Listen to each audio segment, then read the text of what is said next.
Greetings, fellow Empyreans. I am Ashtarothi, the voice of New Eden, and it is September 19th, YC125, and...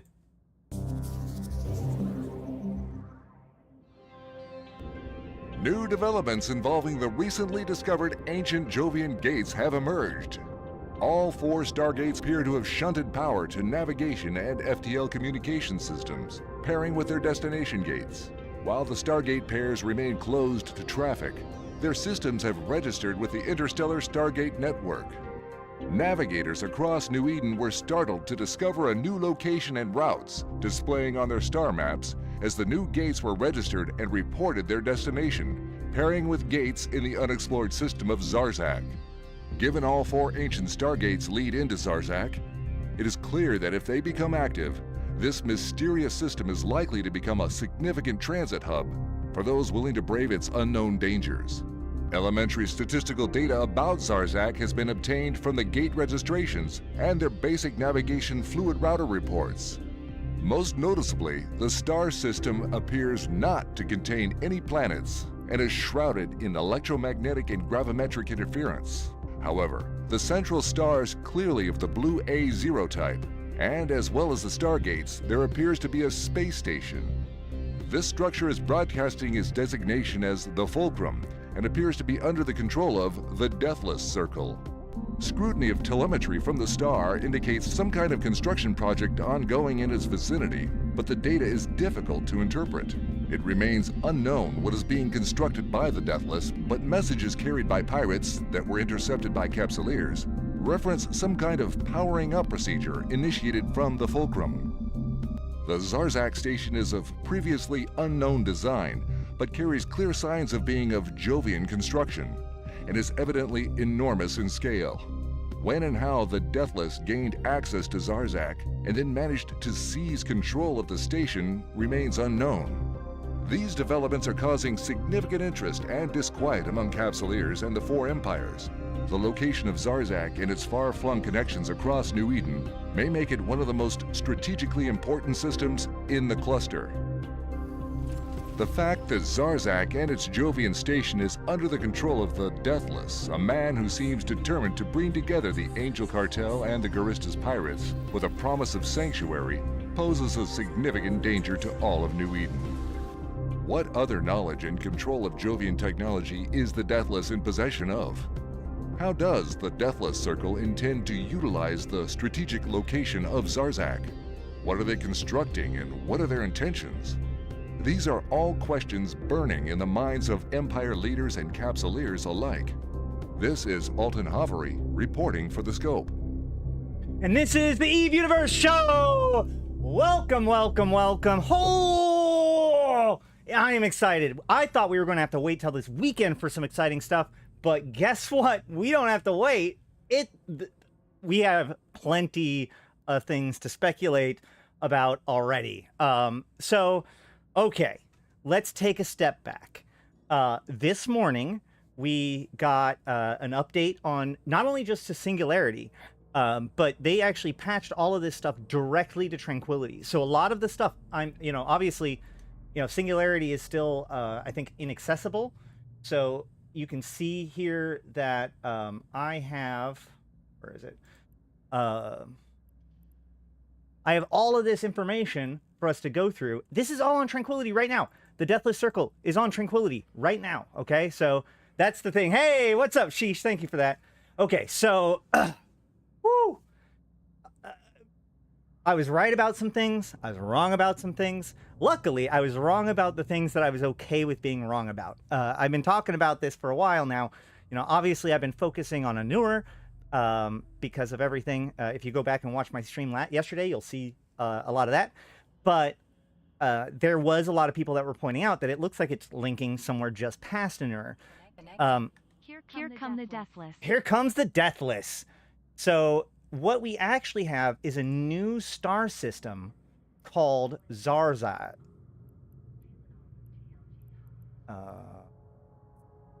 Can't set destination there. Can I not look at it on the map? Oh, I guess because it's unreachable. It is right here. So this is Anur, which is where I predicted it would be based on everything that was going on. And this... Shh. Oops. This is the new system of Anur. And now we were looking at this yesterday, and we were talking about the point of no return. And that was my first clue that this might actually be a thing, right? So the point of no return is a site, or is a location on the map that's been here forever. It's worth noting that, like, this map actually has a bunch of different really cool... Gosh, where's another one? Really?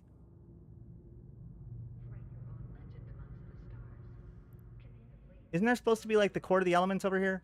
I thought there was, like, other ones, other landmarks that were listed here. Okay, fine. Whatever.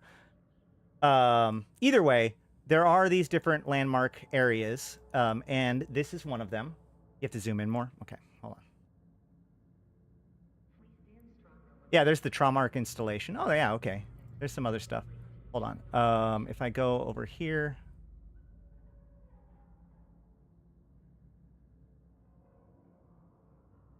Trace Cosmos, yeah, see? So there's these different sites, and a couple of years ago, when they started all of this stuff, and we're really starting to obviously put down the frameworks of what is now just coming out, they did do a bunch of landmarks. It does make me wonder whether or not this this landmark, the black hole, was the mysterious one. Does anybody know? That's actually an interesting question. Where is it now? Oh, there it is. So either way, this point of no return has been here for a long time, but it's been upgraded, as it were. Calling it now the Fulcrum will be a major conflict point for the shooter game, or more specifically, the unexplored depths. Well, I think that the Deathless faction serves as a really good, like, you have the Deathless, and then you have Edencom as, like, the two pirate groups, or the two different, like, NPC factions. But yeah. New Eden has Evegate? Yeah. That's true. My disappointment when I've reached Serpent Coil. Serpent's Coil is great! Show the new destroyers. We're going to be getting to that. We're getting to that. We're just starting. Yeah, the description for Point of No Return and Divinity's Edge have both been updated. There's a lot of updates today. So we are actually going to jump into... Hobo Leaks. So we have a lot of different stuff here, and also we can look up the Hobo Leaks, and we can look up the stuff that I've linked. So we have a lot of interesting stuff. Let's get started. So what is going on? There is a new system called Zarzak. By the way, before we get too deep into this, I want to point out that, like, so they talked about the fact that Zarzak is an ancient Amarian word, which means the boundary or the edge. I've mentioned this before, but I just wanted to show this just so that people understand. A lot of the etymology of Amarian language comes from Persian sources. So the fact that there is this word Barzak, which is Arabic Persian, which means limbo, barrier, and partition. It's the separation. In fact, in Arabic tradition, in the Quran, the Barzak is basically the boundary between our world and the spirit world. It's the impenetrable barrier between the fresh and salt water. It is where the spirit is separated from the body. So, you know, it's got a lot of really big connotations to it. And CCP does like to play, like, or I guess, like, these words kind of boil back up through their consciousness. So it's got a kind of a cool etymology. It might be worth looking up some of the other words as well, but I just wanted to point that out. Because that's kind of how this thing works. What is it exactly? Like Yasana, I haven't looked into those yet because those are new words. I've already looked up the other one before, which is why I was able to pull it up really quickly. But I should do some more homework. A lot of this stuff happened, like, this is all happening this morning, man. I'm trying to get everything together, so we might learn some new things. It's a snake-shaped asteroid that appears in every other combat site. Wait, hold on. No, wait. Isn't the Serpent's Coil one of the landmarks? Either way. The station is so big they'll bring back walking stations. We'll look at the station. Fulcrum will be more like a lobby area for the shooter. Well, the fulcrum is like the ramifications of this for like strategy and logistics in Eve is actually pretty significant.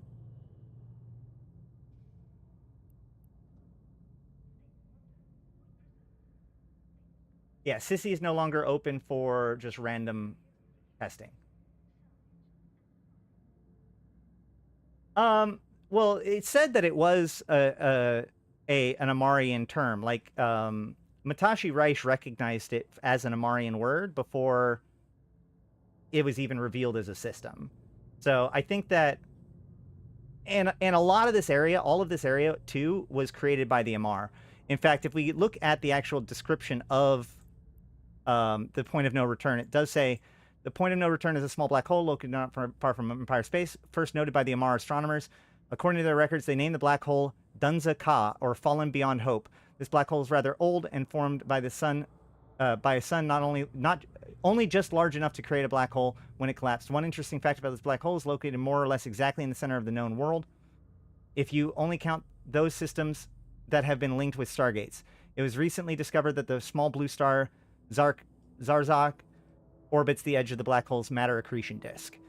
And then there is, where's the actual Divinity's Edge? In the early stages of Amar expansion throughout space, they encountered Divinity's Edge, a huge void with little in the way of star systems or other stellar bodies. For some time they believed that this was the edge of the known cluster, and beyond that point, nothing more was within reach of God's chosen. The void was named Yasna Zak, also meaning edge of devotion, to express the idea that it was created by God as a limit to the reach of the Amar's own divine drive to reclaim the stars. Over time, the meaning shifted, and this gap was usually known as Divinity's Edge in common parlance. Many years later, passage across the Great Wildlands were discovered, and the theory was abolished, although the name has remained in place to this day. So, basically, if you think about it, like, all of this nullsec area was originally unknown, right? Like, if you look at this giant space in between here, and a lot of this was created, I mean, like, part of this is probably, part of this was possibly even created by the black hole or other black holes that are in the area. So is that the only station around a sun also? Every other station is on a planet.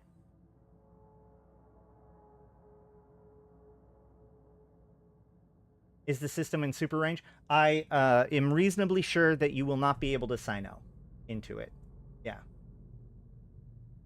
Okay. So, what do we have here? We have a new faction, the Deathless faction. It says, the Deathless Circle emerges from the shadows of New Eden's criminal underworld as a new power amongst the major pirate factions in YC125, with their occupation and control of the abandoned Jovian outpost system of Zarzak, posing a new challenge for the forces of law and order. Following years of rumor and suspicion as to the activity of the mysterious figure known as the Deathless, the Circle has come to clear focus as a coalition of criminals, pirates, and renegades from across New Eden. Although principally involving members of the Caldari and Mimitar organized crime groups, the dark underbelly of Caldari society's network of crime families and so-called disassociated, combined with the reach of Thucker gangsters and smugglers, provide the Deathless Circle with a potent reservoir of talent and resources. The elite of the Deathless Circle espionage and research groups are also evidently drawn from across New Eden, though with obvious connections to those operating in the shadows of Caldari and Mimitar counter economies. The crowning achievement of the Deathless Circle is the discovery of Zarzak and the occupation of the ancient Jovian outpost that has come to be known as the Fulcrum. With the entire resource of the Jovian megastructure at their disposal, it is difficult to gauge the limits of which the Deathless and its organizations may achieve in the future.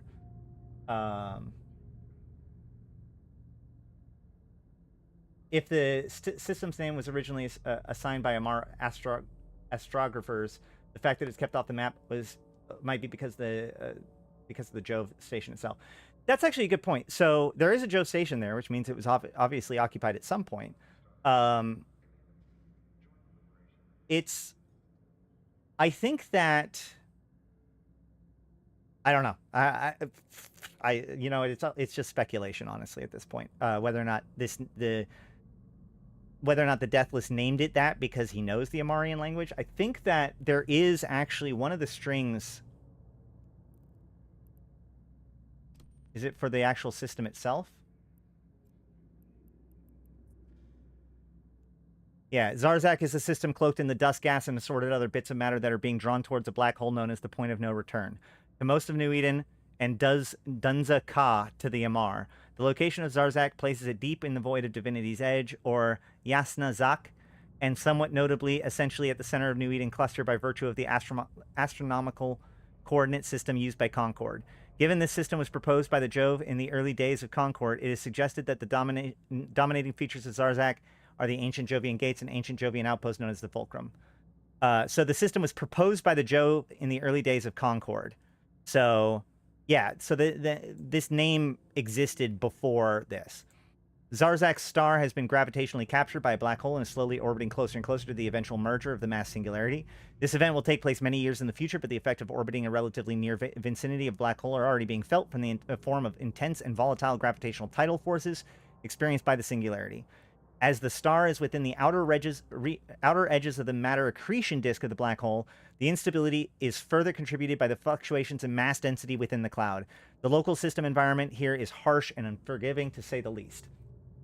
I mean, they can use regular jump gates, but who knows about these new ones? Which one? Caps. I believe that we've confirmed that capitals cannot use these stargates.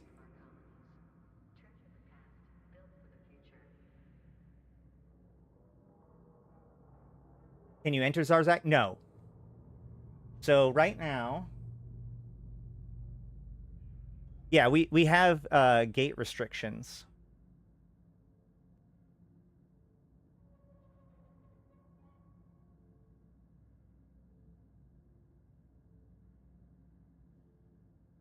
So let's see. Did it say it here? I don't think so. I don't know where they got the IDs for the gate restrictions. Hold on. Let's see if we can find it. Traits. No. Attributes. Disallow hazard system. Unusable in Zarzak. If set on a module charge or module type, it'll prevent it from being activated in a hazard system. Who wants to bet that Sinos are going to have that? Hold on. Attributes per type. Yep. Warp disruption field generator. So no bubbles. No bombs. No bubbles. No interdiction sphere launchers. So no bubble ships either. Let me bring this back more on the page. Or on the screen, I should. Come on. Cooperate. There we go. So, yeah, no bombs, no bubbles. And where's the Sino? Come on. Wait. Oh, there's not even a stasis webifier probe. You can't even use a stasis webifier probe. Did I miss the Sino? Or do they not disrupt Sinos? Feel like maybe that'll come later. I don't know. So it's basically a low-sec system. No, because even in low-sec you can use webbles, right? I think. Can't you? I don't know. Yeah. And of course, so the way it works is the larger your mass, the more it takes to actually get into the system. Hold on. So what you see is like, you'll see this. When you go and activate it right now, you'll see this first. This is a frigate using it. So the smallest amount that you can cost is 10,000 ISK. The fee for using this Stargate is 10,000 ISK. This fee is based on the mass of your ship and is applied to this rate because you're not enlisted in any of the following: Angel Cartel, Garissa's Pirate. Now, this tells us a lot of really exciting things. One, that the use of these different systems are going to be based on cost, except we will be able to join the Angel Cartel and the Deathless Pirates. We're going to be able to enlist them in them. We've been talking about this for a long time. This is pirate faction warfare confirmed. Yes, Marcus. So now, if you enlist as either a member of the Angel Cartel or as a member of the Garissa's Pirates, now you can use all of the Deathless gates for free. Okay? And remember, two of these the gates lead. We talked about this yesterday. The gates are in Venal which is Garista's capital, in Curse, which is the Angel capital, which remember, you're going to be enlisted with them now. So these areas of nullsec NPC space are probably not going to be nearly as hostile to you as they were before, maybe. And then it also allows you to go between the war zones. Let's think about this. This means you can go from the absolute kind of northern area of the entire cluster to the south half of the cluster in 2 jumps. This means that you can go from the Amar Mimitar war zone to the Caldari Gallente war zone. I got them backwards, but in 2 jumps. This means that you can get from Alsavoinen to Turner, which has more low-set connections and wormholes than anywhere else in the entire game, in 2 jumps. This means if you occupy Zarzas and live there, you can strike out into both war zones whenever you want. The cockroach frigate. Oh, the cockroach frigate is that's a test thing. It's bug testers. It's existed in the game forever.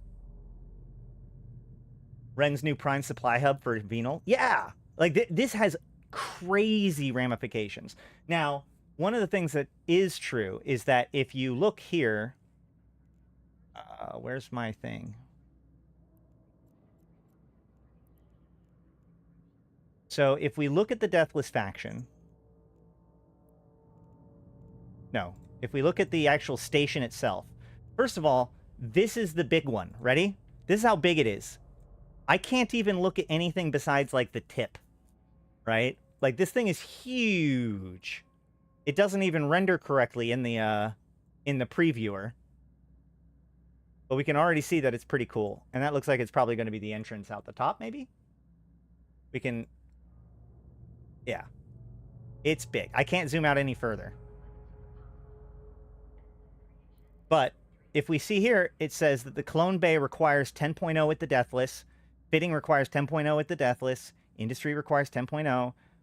Repair and reprocessing both. All of these things require 10.0 at the Deathless, which is really bizarre, right? Because if you look,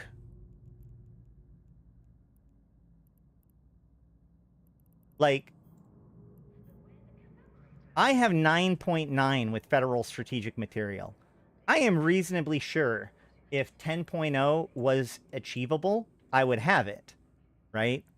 It doesn't, like, this is one of the things that people were pointing out. 10.0 is not achievable by the current rules. So the question is, where is that going to be coming from? So and then it also looks like the gates themselves may also have different standings requirements. Now, these things may change.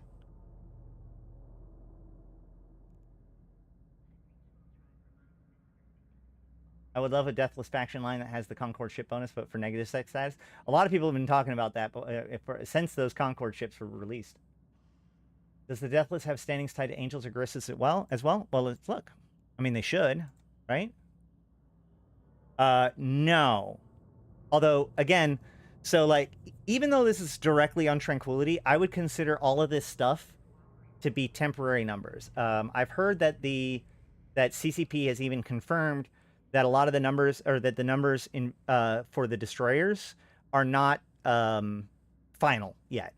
Now, that doesn't mean that they're going to change dramatically, but it does mean that, like, we might as well consider this stuff on Sissy until we can actually activate those gates and get into Zarzak itself, right? So they may actually change these they may actually change these requirements over time, or they may be that, like, if you join, there could be a process where if you join one of these 2 factions, you work your way up, and then access to actually operate out of Zarzag itself requires a certain amount of, dare I say, glorification before you are allowed in. Also think that the action of the new shooter from CCP will be the first action that station in that station lore-wise. Hey, possibly.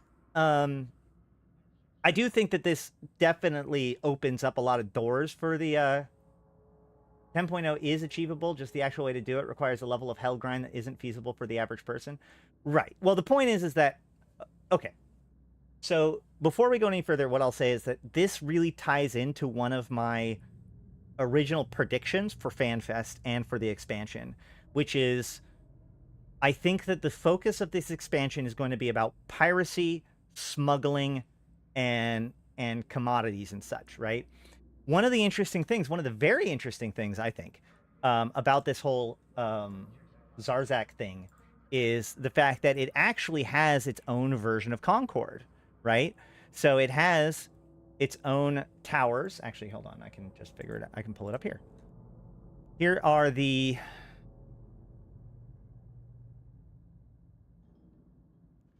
Should have just gone with the ones that were there. Yeah. So here's a retribution emplacement. This is a... the weapon emplacement has been set up in Zarzak by the Deathless Circle as a means to enforce the pirate organization's notion of peace in their system. Any enemies of the Deathless Circle or violators of the peace will suffer the retribution of the Deathless and or their pirate allies. This tells us a few things. One, it tells us that enemies of the Deathless can still make it into Zarzak. They're just going to be attacked by these things. The other thing it says is that there's a notion of peace. So let's look into this a little bit more. We can see that there is Zarzak Dramiel, Mekubal, Cinnable, Macarial, Worm, Mamba, Gila, and Rattlesnake. And if you look at those, it says this Angel Cartel destroyer is patrolling Zarzak to ensure the interests of the parties and Deathless Circle's notion of peace are maintained. Enemies of the pirates are including the retribution, or those incurring the retribution of the Deathless will be fired upon. So again, we know that enemies of the Deathless can still make it into Zarzak, but will be hunted. But also that there's this thing called retribution. So what is retribution? If we go back to Sissy, or if we go back to Hobo Leaks, rather, we can see that there's a bunch of new strings. So if you see here that the words enable safety to prevent all actions that would give you suspect or criminal status has now been changed to enable all safeties to prevent all actions that would give you suspect, criminal, or retribution access or status. In fact, let's go ahead and look at that. Let's see if that's actually live. That should be live.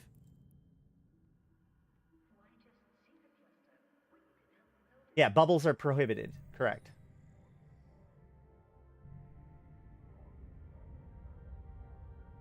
I'm getting to the system-wide effect thing. So if I go here to my safety settings at the top, and I flip this over to yellow, and I can highlight it, it does say, yep, while allowing those that give suspect or retribution status. Suspect status allow capsuleers to attack you for a limited time. Retribution status applies in Zarzak.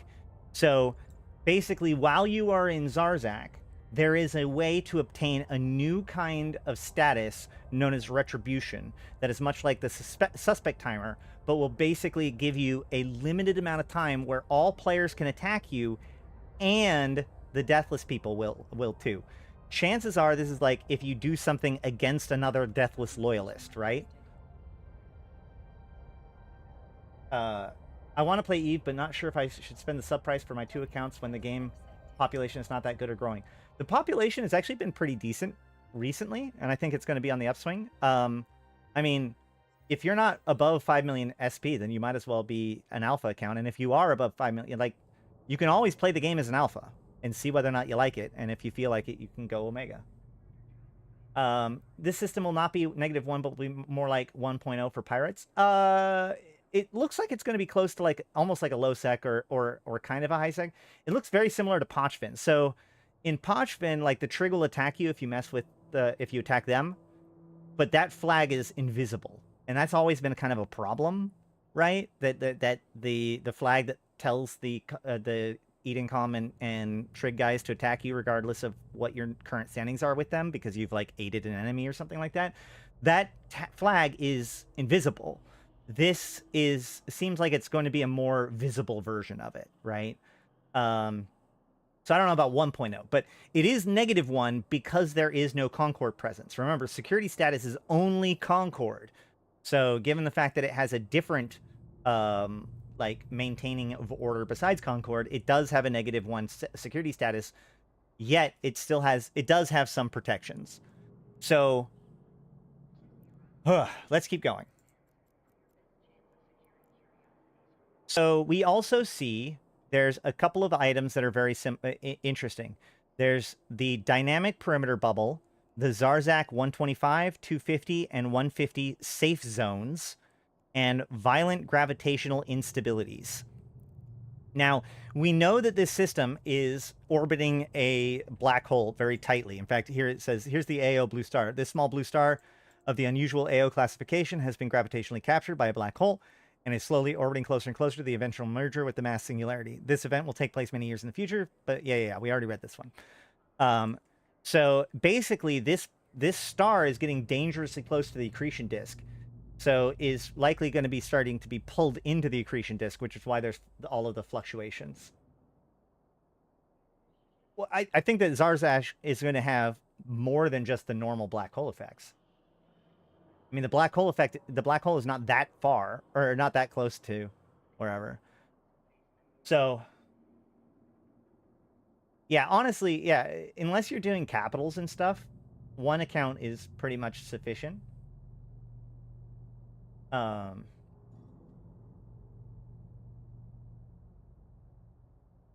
be frank, an accretion disk can be the size or larger than the solar system's outer object halo. Right. So just so that we have some nerdiness out of the way, basically, what is an accretion disk?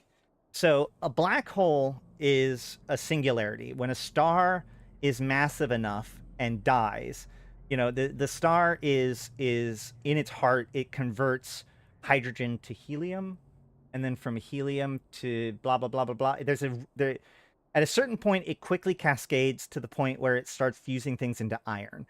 And the issue with this is that basically the sun is a tight balance between the nuclear forces that push things away from each other and gravitational forces that push in on each other. And if the thing is massive enough and then collapses down enough so that way it becomes dense enough, it actually hits that threshold where the density is higher than the Schwarzschild. There's a weird word for it. Somebody can type it in if they want to. Where if it hits that threshold, then it becomes a black hole. Anything that's dense enough. Yeah, Schwarzschild. Anything that hits that radius for density will instantly become a black hole by definition. So now you have this thing that is crushed down basically beyond normal comprehension. And it's so gravitationally intense that basically time itself can no longer escape its gravitational field, right? So where space-time allows you to go in all different directions, gravity is warping space-time. And these black holes warp space-time so far that once you get close enough, there is no way out except for in. For time, light, anything. Which is why, and that edge, where we think of where it's that point of no return, is known as the event horizon, okay? So the event horizon doesn't actually exist in the classic sense. It's not like a physical thing. It's a manifestation of the gravitational forces of the singularity at the heart of the black hole. Now, not everything falls into it.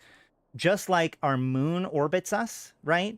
The thing is that the gravitational forces can actually like help slingshot it, right? And so as material begins to come towards and fall towards the black hole, the majority of it falls into the black hole, but some material that falls towards the black hole will actually like barely graze the side of the black hole, not quite get into the event horizon, and instead will like spin off. But it's now so close and so gravitationally connected, it actually begins to orbit the black hole, right?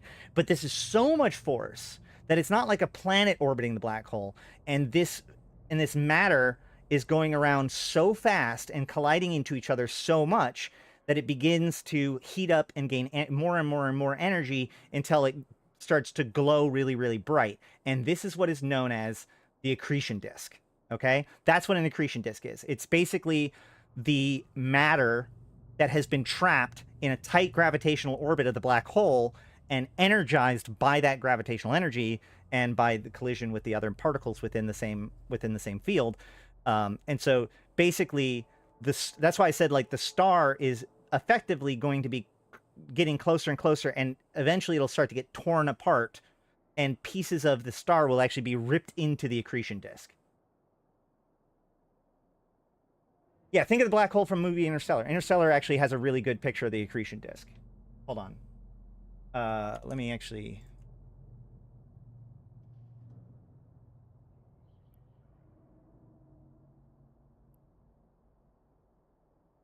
Here is a real picture of a black hole.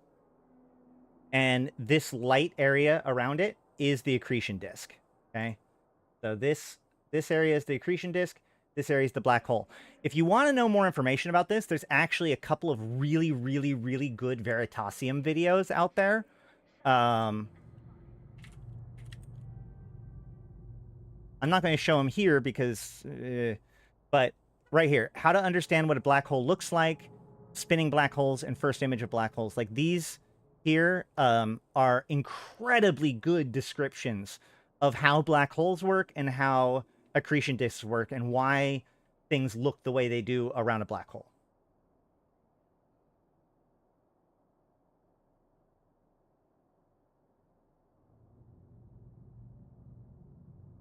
Yes, I gave a full scientific explanation because I got tired of people thinking that I don't know what I'm talking about.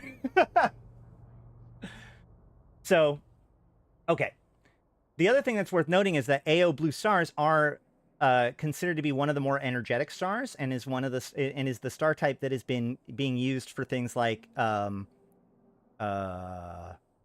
stellar transmitters.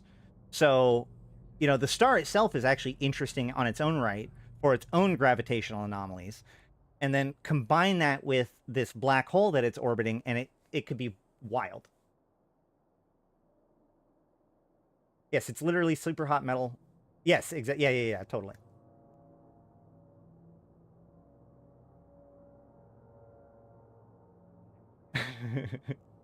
Okay, so what we can see here is that there are safe pockets. Yes, thank you, Nixie, for bringing me back in.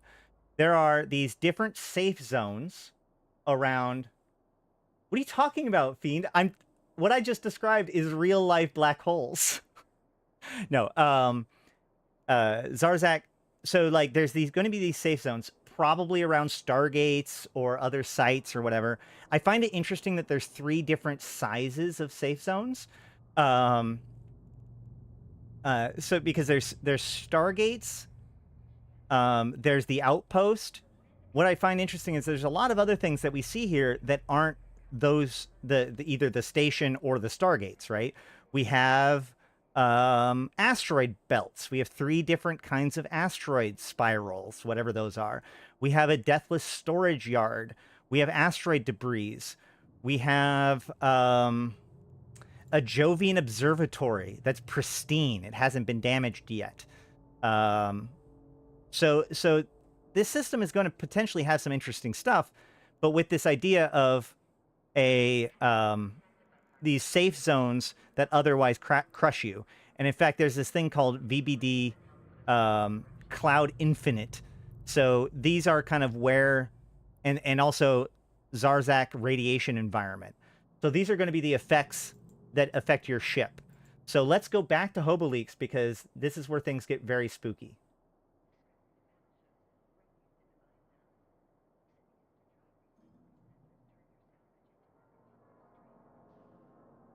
There's also a really cool video of a real star getting too close to the black hole, but it's getting too... I want you to... From darkness comes light. Please DM me that. Yeah, a pristine Jovian observatory is really kind of interesting because as far as we know, all of the Jovian observatories have been falling apart due to nanorot. We also know that the stations in... Oh yeah, by the way, how's it going, Mike Azariah? Everybody wave hi to Mike Azariah, driver of the Magic School Bus. Cool dude. But any rate, where was I? Totally distracted. Totally threw me off. Oh yeah, that's right. We're going to go back to Hobo Leaks.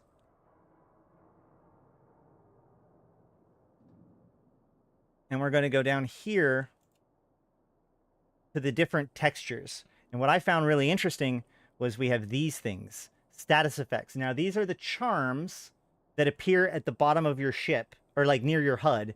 Like if you are, if there's E-War, or if you're in a special system, you know, whatever, these are going to be included in that. And the names of them, if you can't read this, is Death Zone Grace Period, and Safe Zone, right? So basically, you're allowed to stay outside of the safe zones for a period of time, and then you begin to be crushed, okay? So there's actually better text. You are protected from the Zarzak heavy gravity hazard. Zarzak gravity hazard is no longer affecting ship. Zarzak gravity hazard affecting ship. Zarzak gravity damage begins in blank seconds. Zarzak gravity hazard damage level at percentage. So not only does it take a little while for the damage to start happening, but it seems like it'll be ramping up the longer that you are in it. Okay? However it is that you get it. And if you notice, this says system-wide damage. So this is anywhere in Zarzak that isn't in one of these safe zones, wherever those happen to be. Okay?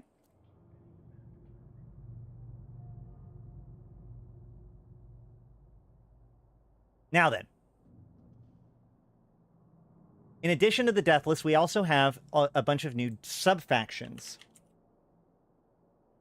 The Deathless Circle contains several member corps. We have the Deathless Custodians, the Deathless Wraiths, the Hraoda-Oki Caravan, and the Satori Horigu Epistemetics. So these two, the Hraoda-Oki Caravan and the Satori Horigu Estimetics, the first one is a Thucker Caravan, and the second one is a Caldari group. So we can see this. Quietly founded many years ago with the injection of untraceable capital, the Caldari corporate origins of Satori Horigu Epistemetics would seem to be an unusual addition to the coalition of smugglers and mercenaries. The corporation was recruited to the Deathless Circle for its long-standing expertise in advanced faster-than-light propulsion communication technologies, accepting readily given the irresistible prospect of access to rare and ancient Jovian technology. Named with an old Rata concept phrase meaning razor of deep understanding, or alternatively waking blade, the Satori Horigu Epistemetics is a corporation with diverse membership and has always emphasized free movement of technology and information to whoever is willing to pay to the right price, regardless of national affiliations. So this is a Caldari corporation. Bumping people out of the safe zone is just the right moment. Might be hilarious. That's true. No, there does seem to be safe zones. I wonder if CCP will use that code for other stellar bodies as well. Fly to the close to the sun, get baked. Yeah, I think that they've pretty much established the fact that we don't, like, there's a reason why we don't get damaged by the star. Like, our shielding is good enough, but yes. As a new bro, what kind of content is this going to be? I'm confused. So we don't know yet. Basically, effectively, there's a new faction that you can join.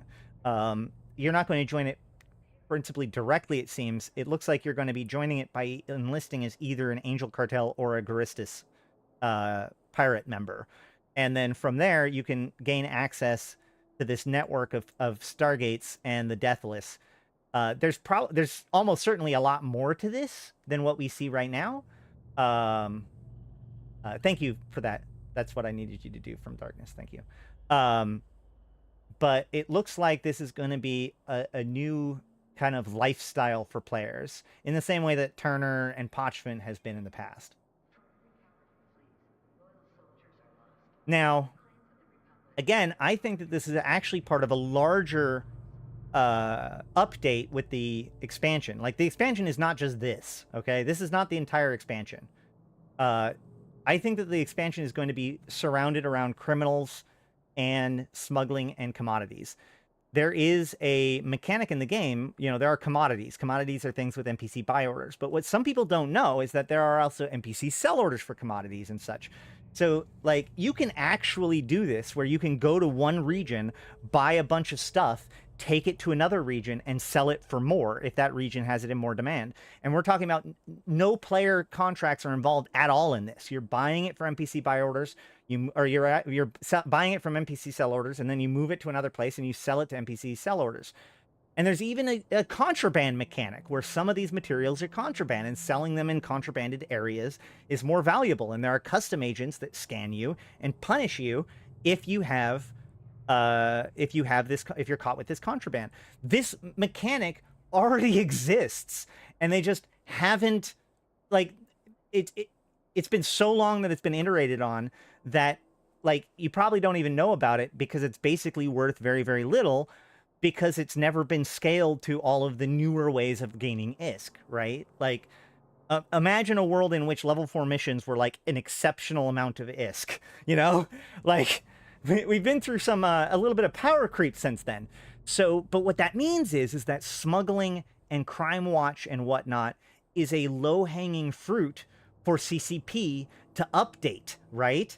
So now, what if the empires need you to bring things to the front lines for faction warfare in order to increase,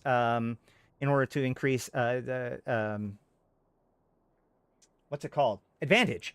Or what if you can sabotage that to decrease advantage? What if different people will want you to smuggle things from different places? If they revise the commodity market, they could get actually a really good, interesting, they might be able to get something interesting out of that, especially when it comes to these ideas of like delivering certain goods in order to help with the war effort or whatever. There's a lot of potential there. But unfortunately, we don't see a ton of that in here so far. So a lot of that's still speculation. But the fact that there is a new kind of suspect flag, I'm going to take that as a minor confirmation that they're at least tweaking with Crime Watch. So I think that, like, Crime Watch, smuggling, customs, maybe even PI, these are all things that could easily get lumped in to a very, very awesome expansion that we know are low-hanging fruit, and that CCP has mentioned within the last couple of years as being something that they're working on. And we know that a lot of the stuff that's coming out now is the stuff that they've been working on for like 2-3 years. That's just how this works. I once tried to play with it in transactions. Such a transaction is, wait, what? Is highlighted in blue? What, the commodity trades? I've used the DST to fly around NPC buy-sell orders. Not hugely profitable, but I was in the mood. Exactly. See? There's plenty of people that have done this and just do it for funsies. It's a mechanic that exists, but, like, nobody's heard of it, which means to me that is just potential laying on the table, right? So if they're already going to introduce this idea of, like, okay, well, now you can be part of a pirate faction. Now you can be working up your way up the pirate ranks, let alone not just the empire ranks. Then this idea of smuggling, especially since that's a big piece of the Deathless. And remember, when the Deathless first showed up, what else showed up? The Boo Book, which is designed around smuggling. Although it has been pointed out that currently Crime Watch, or the customs, can actually see through shielded cargo. So it doesn't actually work for real smuggling. But, yeah, you know, whatever. Will Deathless faction have their own new unique ships, and will they be shown in this ship tree? That's unknown yet. So one of the things I've been theorizing for literally 2 years, pretty much, I think, since the first arc started. So I guess 1 year? My very first predictions was that we're getting a new Caldari Mimitar pirate faction with a new pirate faction line, because that's the one pirate faction that doesn't exist. However, so far, all we have is the two destroyers for the pirate factions that we already have. So let's take a look at those. For the for the Garistas, we have the Mamba. The Mamba is a Garista destroyer. It looks like the Korax. We've seen the information about it on the leaked information from the Deathless Circle, but we can actually see it for ourselves. Now, again, these stats may not necessarily be final.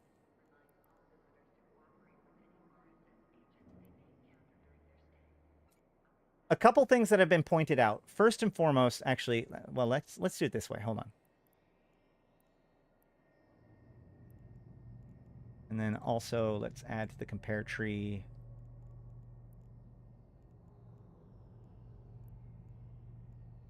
Cormorant Navy issue. Hey! Oh gosh, thank you. I'm going to let that say it.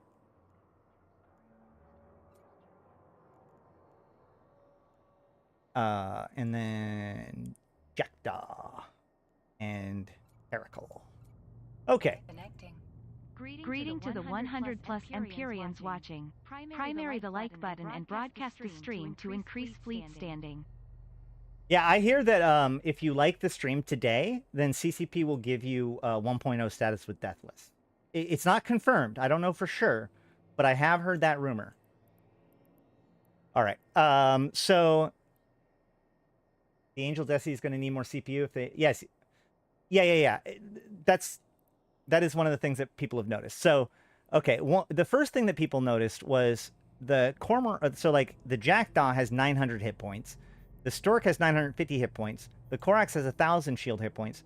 But the Mamba has 1,500 shield hit points. It's actually closer to the Caracal, which is pretty crazy until you realize that the Cormorant Navy issue actually also has that higher amount of shield hit points. So this doesn't seem as crazy as you would think. However, what we do end up with is power grid and CPU. So the CPU for the Mamba is 210, which is less than the Cormorant Navy issue. It's the same as the Corax. It's less than the Stork, less than the Jackdaw, same as the a little bit above the Cormorant. Obviously way less than the Caracal. So this means that CPU is going to be pretty tight, but I'm new to the game, guys. What is he talking about? We're talking about new ships that are coming out right now. New ships, new mechanics, new stuff. Okay, hold on, time out. This weekend is FanFest. FanFest is the biggest announcement time of the year for CCP, and we know shortly thereafter we are getting the winter expansion. So what we're seeing here is the first, not the first, but like a whole bunch of like concrete evidence of the kind of things that we're going to be getting with this expansion. So, and the lead up to it. So that's what we're looking into. We're looking into the new stuff that was released today. It can't be used today, but the stuff is in the files today. Destroyers typically don't have many slots aside from high, so they're a bit tankier baseline. Haven't checked the new ones though.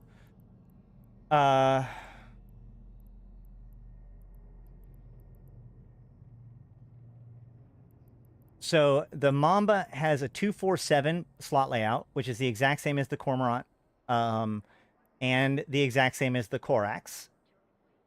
Basically, it has the same stats as the Corax, except for it loses a launcher hardpoint. So it loses a launcher hardpoint for a utility high, which is very Guristas. And of course, that lost launcher doesn't matter because the Mamba focuses mostly, well, not only does it have the missile bonuses, but it also has the 300 bonus to light combat drones damage and hit points that is normal to be seen within Guristas ships.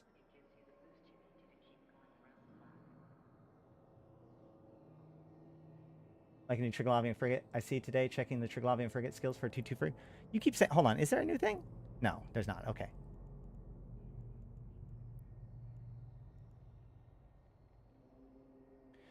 So, where are we? So one of the things that people have been pointing out is that CPU makes it very difficult to fit a full shield tank on it. But I don't know, like, it seems to track with the amount of resources that the rest of them have, especially since that CPU is a little bit low because it doesn't have to fit all of the launchers, right? It lost a launcher. I think it's interesting CCP has released this video on International Talk. Is it International Talk? Oh my god. Yarr. What is a pirate's favorite socks? Argyle. All right. Hold on.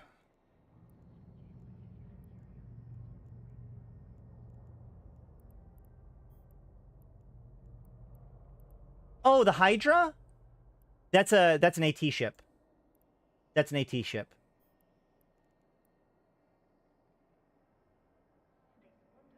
See? AT-16. You can get a T2 medium extender with full T2 damage on the Mamba. Okay, well then that's not tight for CPU.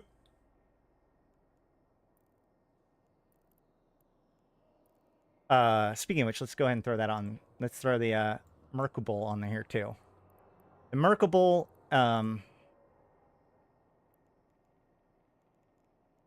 what would be the equivalent? Mimitar Thrasher Fleet issue. So, and what would it be I guess it would be the Thrasher? The Mekubal? Hold on, actually, let's find out. Hold on. There's a way to find out. I'm going to open up the Mekubal. I'm going to go to Industry. I'm going to go to Mekubal's Blueprint, and I'm going to see what it takes. No! Oh, never mind. I thought... Oh, yeah, never mind. That's like a turn-in, usually. Darn it. Yeah. Because, like, I can look into, like, the Tristan is like an Imicus, because you can turn an Imicus into a Tristan with enough LP. But I guess the Mekubal is basically a Thrasher, right? You can't get 2 medium shield extenders. Why is that your standard? All right, so the Mekubal has 4 turret hardpoints, 1 launcher hardpoint, which mixes turrets and launchers, which is very Mimitar. It has a 4-3-6 layout, so it's got 1 less. It has 1 less high slot than the Mamba, but if you look at this, that's 5. So you can actually fit 4 turrets, 1 launcher, and still have a utility high slot on the Mekubal. That's actually pretty crazy. The Mekubal also has a 4-3 layout instead of a 2-4 layout, which fits with the Galente's more, or the Mimitar's more flexibility, and the Galente's focus on armor.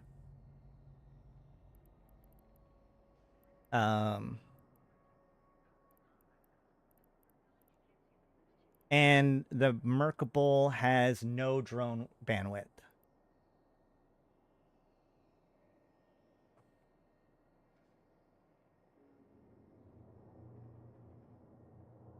I'm gonna be the first to -10 with Deathless. Oh my god, no! Are you serious? I want to join the Deathless so bad. I want to love the Angel Destroyer, but gas component prices, as they are now, has no reason to fly it over the Spitball. Well, I mean, as they are now is a very big word, right? How can I get the new ships? You can't yet. These are going to be likely part of the LP store within the Deathless faction. Like, they're in the game, but we can't access them because we can't go through the Stargates yet. Already kiting fit with 2 newts in the highs, and it's pretty nice.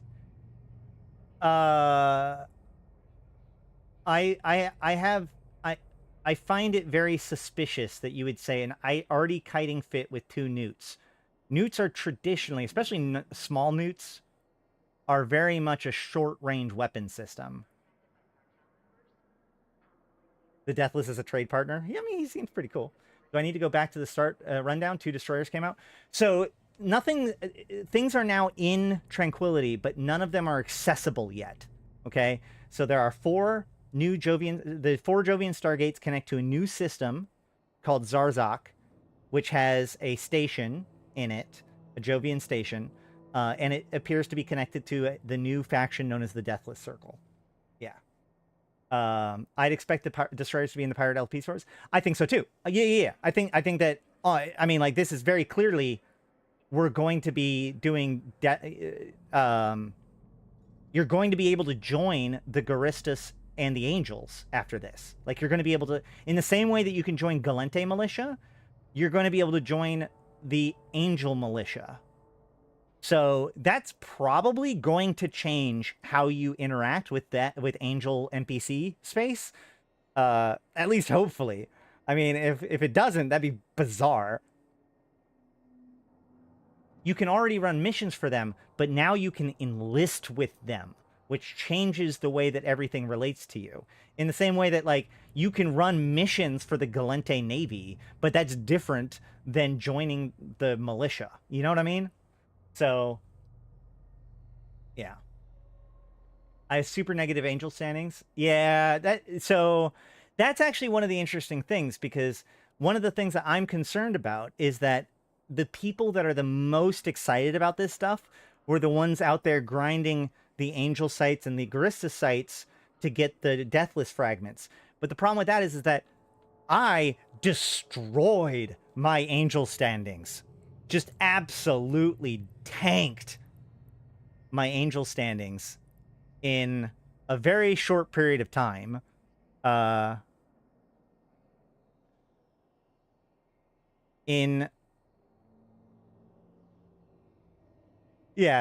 So on August 24th, I had negative 0.3. And then now I have negative 6. I'd expect you to be able to get destroyers in the LP stores for the Angels and Garissa stations for mission running.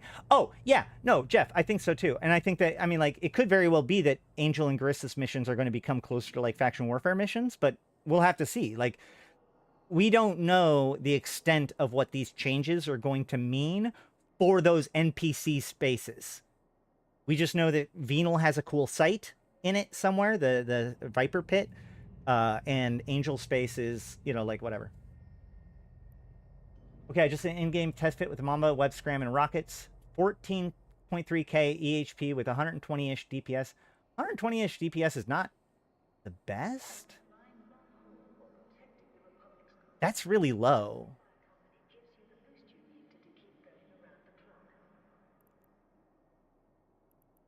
Do I have Gurley Malikan? Hold on. Uh-oh.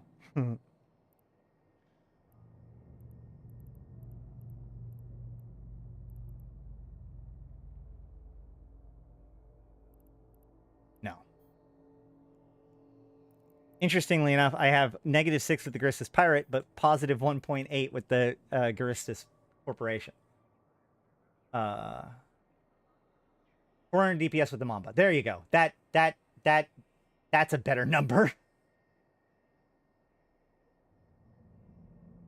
Okay. Well, let's go ahead and check some of this out, right? Should we try to make a fitting for the Mekubal? I'm interested in the Mekubal. The Mekubal. Oh, I haven't shown you the Mekubal. This is the Mekubal. It is the new Angel Destroyer. It looks pretty sick. There's a little glitch there on the logo there. Probably because of the curved nature of the thing. And there's the hard points along the side, 4 and 4. I mean, I just want to fly this. So, my joke was, the Tristan is the Mekubal you have at home, right? Mom, can I get a Mekubal? We have a Mekubal at home.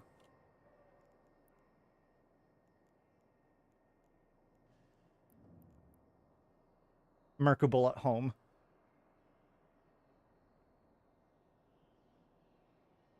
Mekubal. Mekubal? Is it Mekubal? Am I just adding an R? I am adding an R. Mekubal. Thank you. It is I mean, like, it literally is just a Tristan and a Dramiel smashed together. All the ways to get standings with two factions, such as epic art choices, tag missions. Exactly. That's my point, is that I think that, like, this almost hints that there needs to be, right? At least with the pirate factions, yeah. Okay. So we have bonuses for projectile turret, tracking speed and fall off, as well as a big bonus to damage and a warp acceleration. This is probably pretty consistent with the rest of the ships, right? Yep. Fall off. Oh, no, because this is fall off damage and rate of fire. So double damage bonus and a fall off without any tracking. This says tracking fall off damage. So this is closer to the Dramiel stats. Okay. You know what? One of the things I find really interesting about this, though, one thing I have noticed about these, so this has the bonus to turret fall off, which makes sense. But one thing that doesn't make sense to me is this has 4% bonus to shield resistances, which is consistent. 10% damage to kinetic and thermal missile damage. That's consistent. And the 300 light drone damage bonus, which is consistent. But there's something missing here. Does anybody see what's missing? So, like, in most destroyers... Actually, now I want to check. Yeah. In most destroyers, we actually see a bonus... see, there's a roll bonus. This roll bonus on the Corax, it has an increase to max velocity. That's projection distance. For the Corax, for the Cormorant, we have a bonus to optimal range. For the Catalyst, we have optimal range. And for the Algos, we actually have drone max velocity to get the drones there faster.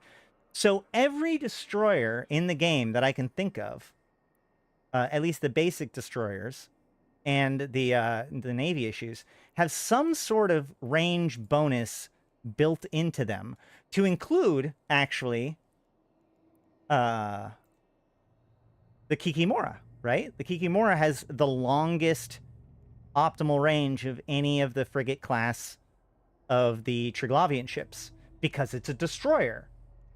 So the question is, why doesn't the Mamba have a drone speed bonus? So the pirate destroyers are for brawling rather than kiting? It's possible. I just find it really interesting that that's true.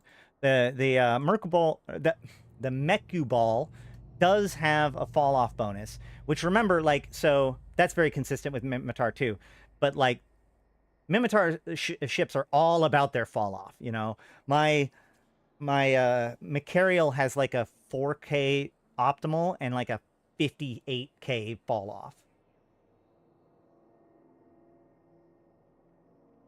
It's about 400 DPS, so is Brawly they're pretty equal. Okay, let's look at this. First and foremost, we want to put on... Let's start with the biggest guns that we can, and then work our way down, okay? Also, what's the drone bay on the Mamba? 10. Yeah, it's consistent with the I can launch 2 drones thing. What's weird... Hold on a second.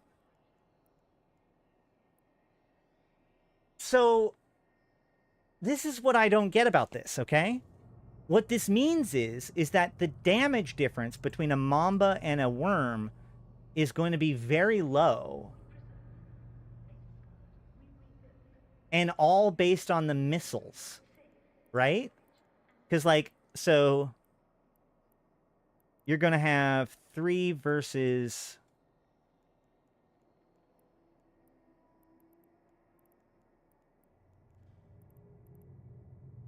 So it has twice as many launchers.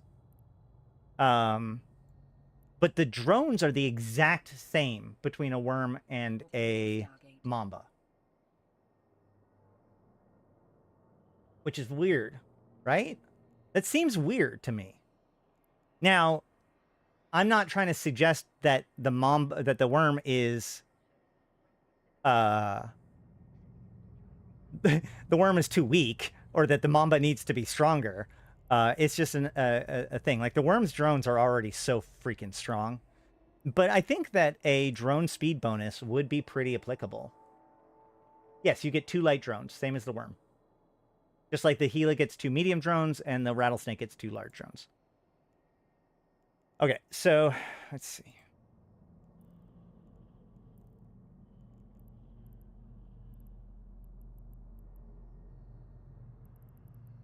Is there anything else big that I haven't covered yet? And before I get into ship fitting, somebody point out to me if I haven't. Let's see.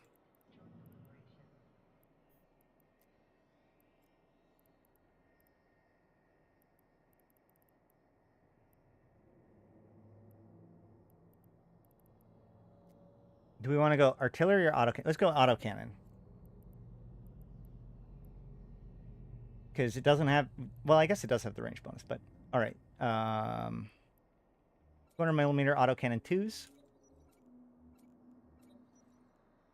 And then a launcher. We need a launcher. Rocket launcher 2. All right. Now we need to go with a prop. So let's just go with a 10mm afterburner because we're going to be in scram range. And to that point, we're going to go with a scram. And a web. We're armor tanking this thing. So then in the lows, we have damage control. What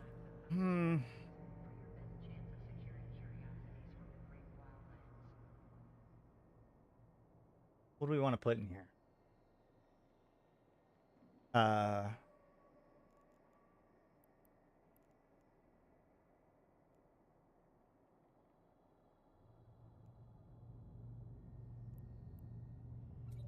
Can we get 2 of these in there? Not quite. And oh my god, I'm making a paper bag. Hold on. Coprocessor. Yeah, there you go. See? No problem. 2 gyros and an ancil repper.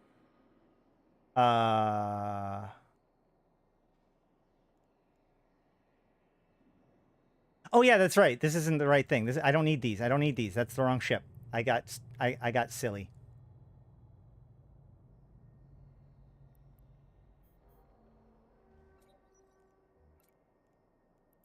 So I don't want the launcher. I want the 2 gyro stabilizers, and that means I can get rid of that, and I can go for the ancil.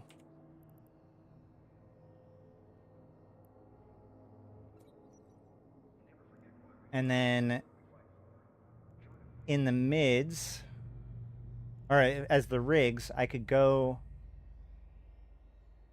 I mean, we could hull tank it, but does it have the hull for it? Hold on.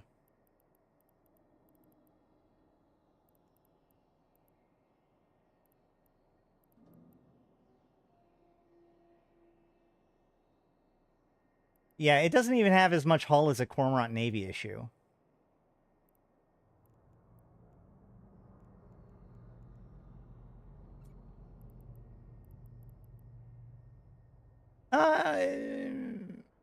Wait.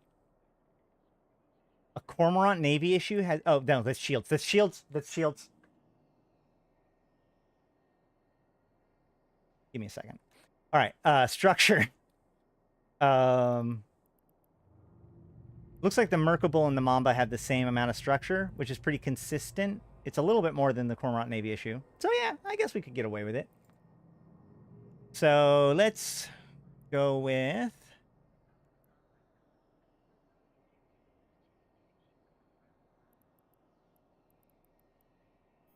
Like if I just go triple bulkhead 2s, and then we go with Newt.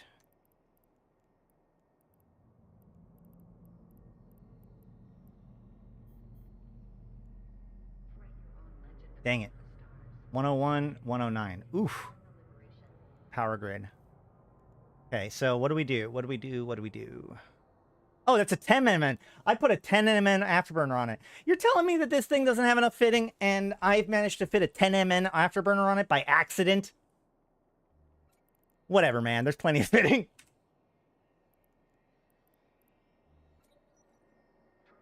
Yeah, that's plenty of fitting. What are you talking about? I do like the 10mm, don't get me wrong. But if you're gonna do a 10mm on a destroyer, yeah, the fact that it has to be a compact is not unreasonable, right? So let's yeah, see, look, compact fits. I don't need a micro warp drive. I don't need a micro warp drive. I'm a scram kiter. Now, granted, this is for fighting in plexes that it can't get into, but you know, whatever. All I'm saying is that the Punisher has 33% more projectile turrets than the Rifter. Oh boy. The Mamba doesn't have the fitting? Okay, well, we'll look at that one next. But, like, just on a being silly basis, this looks like it could be an okay setup. and it does 414 DPS like this. 2 newts, 414 DPS. You know what I don't have, though? Ooh. The question is, do I want to go with the Stasis Webifier, or do I want to cap a Cap Injector? Because the Tristan has the Cap Injector. Or a Cap Booster, right? Yeah.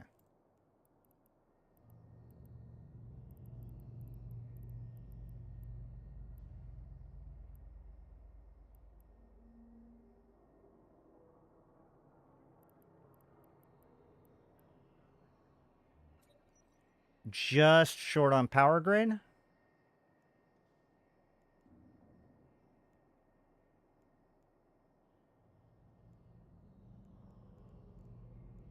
So I could either Abyssal roll the ancillary or downgrade. No, I can't downgrade those. I could compact. I think I'd have to downgrade the weapon. Right? Or have an implant. Like a 3% power grid would do it.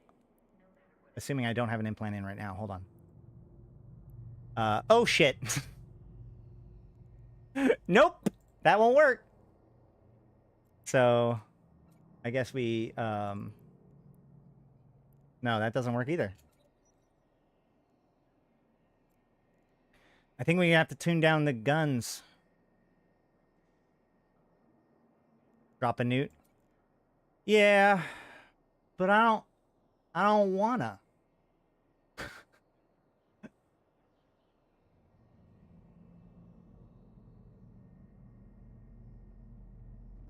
All right. Now let's look at the other one.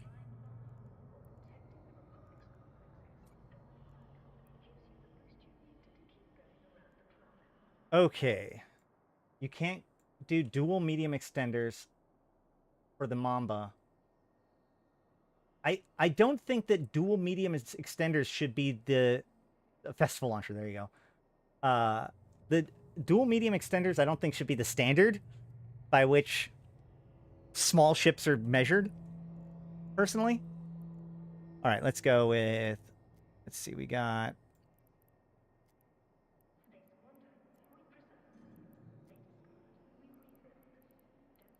We're going rockets, right? It's rockets.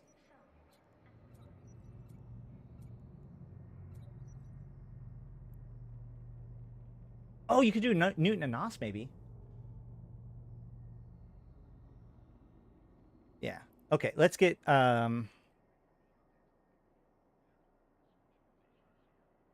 don't want dual medium extenders. I want dual medium ancils. That's what I want. That's what I want in my ships. Dual ancil shield boosters.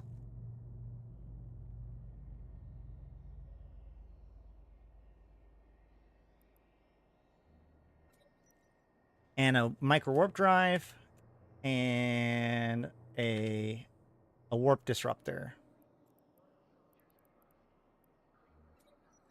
So this is going to be... Oh, no, then I can't have rockets. I need to go with light missiles.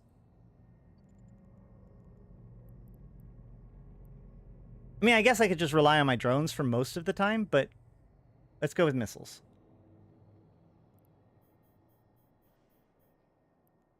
Ooh, now I'm starting to hit some problems, huh? Already? Big problems. I'm hitting big problems.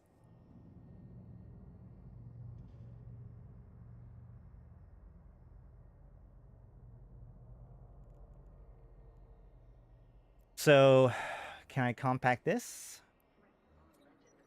Yeah, this is gonna be an issue.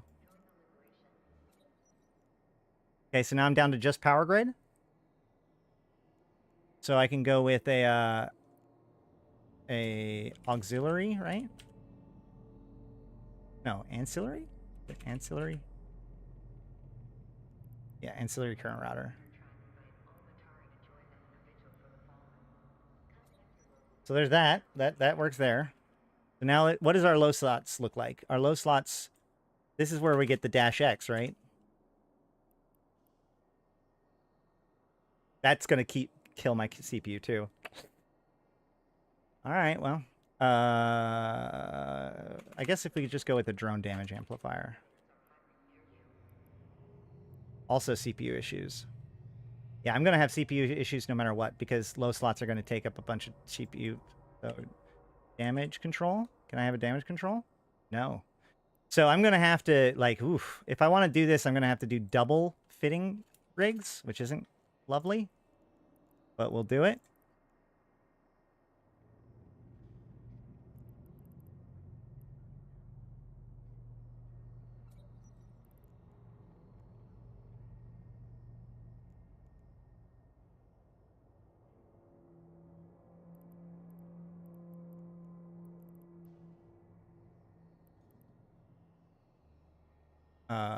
Compact damage control. Woo! And drone damage amplifier. That knocks me out of the field for everything. Hold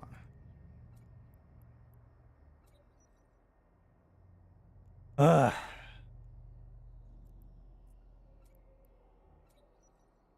Yeah, that's going to be a problem.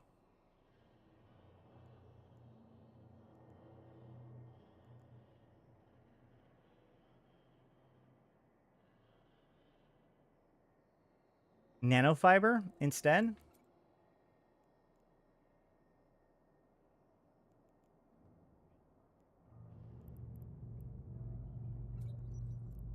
Not to mention the fact that I can't even use this thing. There you go. Shit, still doesn't work. But I don't have a CPU implant in, so that would work. But I do have a power grid implant in. So this is... I'm actually over on power grid still. So I wonder what happens if we just do this. Just give up on the rockets, because the rockets aren't even the big part of it. And we just go to compacts, right? Because who cares? Who cares? Who cares? Now, I have plenty. Now I have plenty.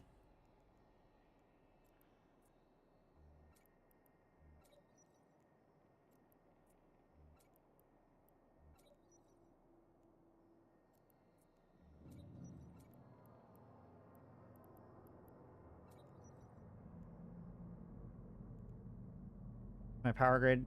Yeah. Nope, I still need that one. So I could go all, but I would need... I think that's fine. Yeah, and I still have 2 extra rig slots. The BCU drone damage combo, it's the Hava C3X. That's what I was... Hold on. -X. That's what I looked at first. Hava Sasio ballistic control system. But again, I'm over on power grid. So maybe if I... Or I mean CPU.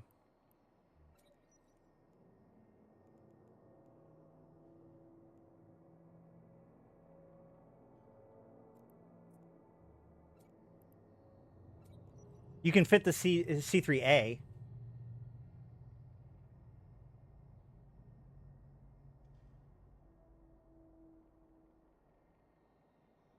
There's 2 of them. Yeah. Yeah. So there's the C3A and the C3X. Use 1 medium and 1 small insul rep. I don't buy that. I think this is already pretty good. I think this is pretty an interesting interesting little fighter.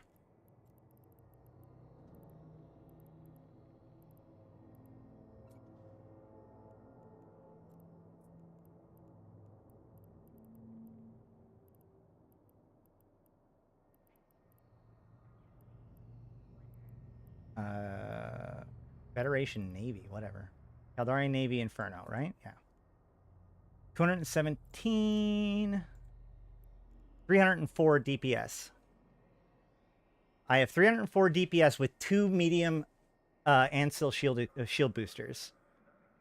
And I travel 1746 cold, 2452 hot, warp disruptor. I mean, it could be pretty cool. Add a missile rig. That'll make my missiles take more CPU.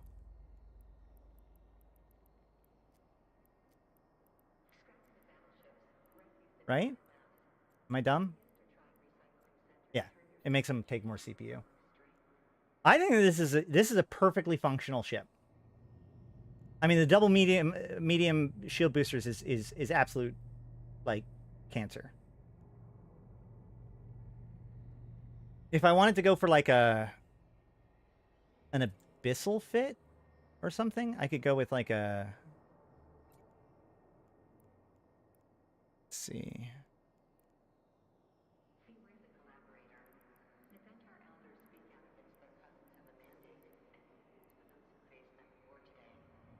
Medium shield booster.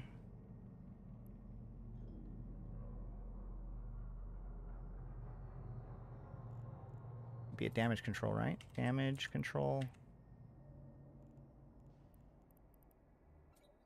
And we could go with like a cat battery, maybe?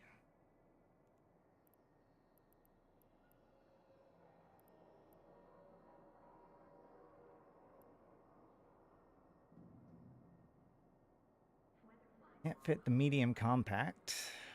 It would have to be a small battery, which isn't great. This needs to be an afterburner. Power grid.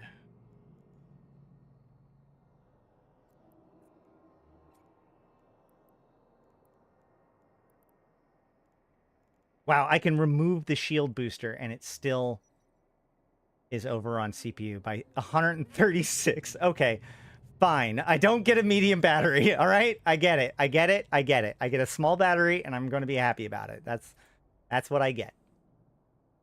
What power grid impact? 3%.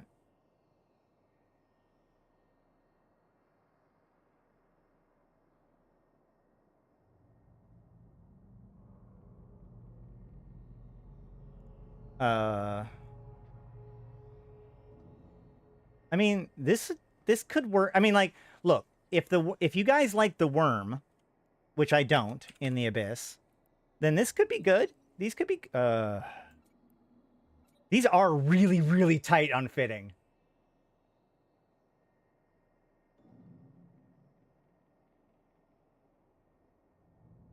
These ships are tight on fit.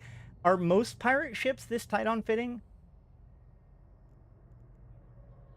Is the Dramiel this, or the Gila isn't that tight? Is it?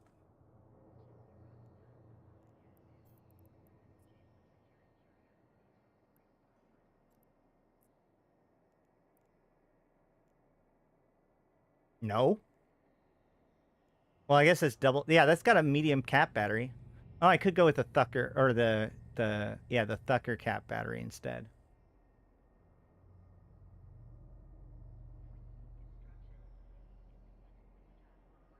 The thing about these destroyers are that they are going to be really good ways. They're going to be really good for people that are friendly with the Deathless, right? Because their mass is low, so they're going to be able to move between the gates really fast. Or really easily.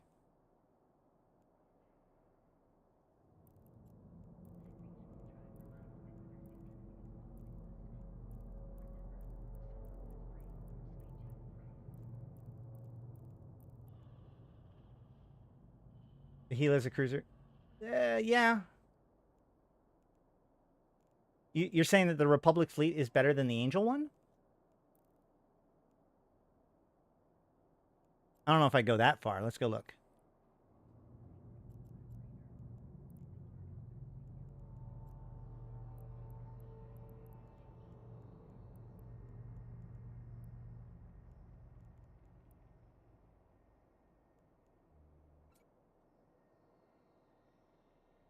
I'm dumb. Grabbed the wrong one. I keep getting these things backwards. So, Thrasher fleet issue. Republic fleet is better. Depends, Virewolf. If you need power grid, then the Thucker is better. If you need CPU, then the Republic fleet is better. Things could change before release. True. So the Thrasher fleet issue is a little bit bigger. Can't target as far. Has a weaker sensor strength. Goes slower.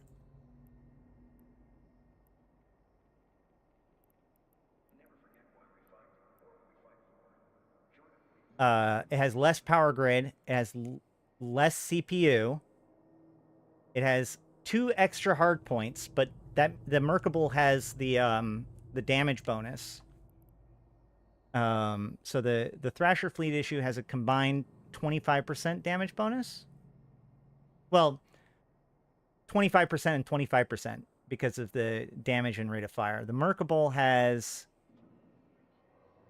a 100% bonus to damage. So they're going to have roughly the same output from their turrets, I think. But the Mekubal has an extra launcher hardpoint and a total of 2 extra slots. Also, the Mekubal has that extra low slot because it can armor tank instead of just shield tank. They have the same amount of mid slots. And they have the same basically everything else. The extra low could push DPS over the Thrasher fleet. Absolutely.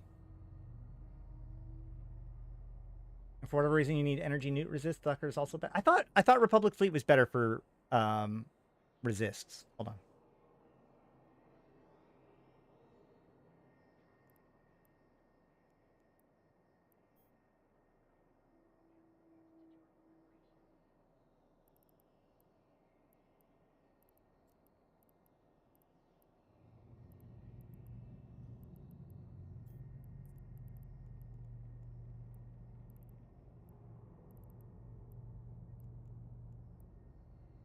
Oh, well, I'll be damned. Thucker's better.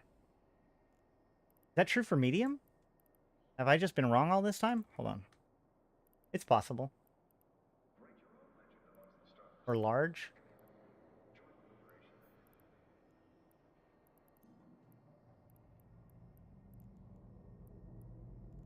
Yep, there you go, Thucker. I've been wrong. Okay, great. I'm okay with being wrong. So the Republic fleet is... Yeah, like I said, the Republic fleet has a higher capacity, right?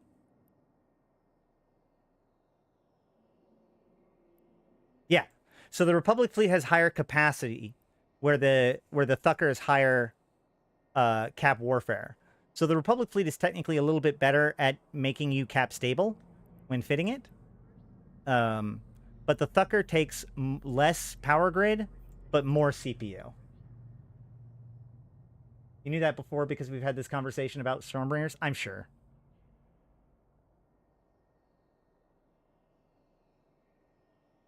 Well, they have different, better fittings. The way I've always learned it is, you fit a Republic fleet. If you need it for the power grid, you fit a Thucker. If you really need it for the power grid and you're willing to spend all of the money, then you buy the Thurifer. That's how you decide about batteries. Notice, nowhere in that decision is Tech 2. I wasn't as concerned about the newt resistance. Yeah. That makes sense.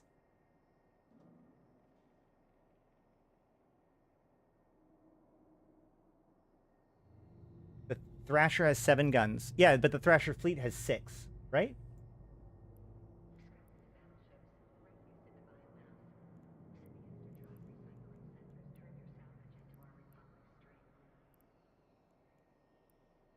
Yep. 6 and 1 versus 7 and 1.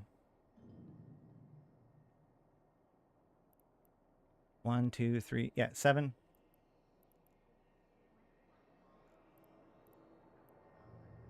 Six.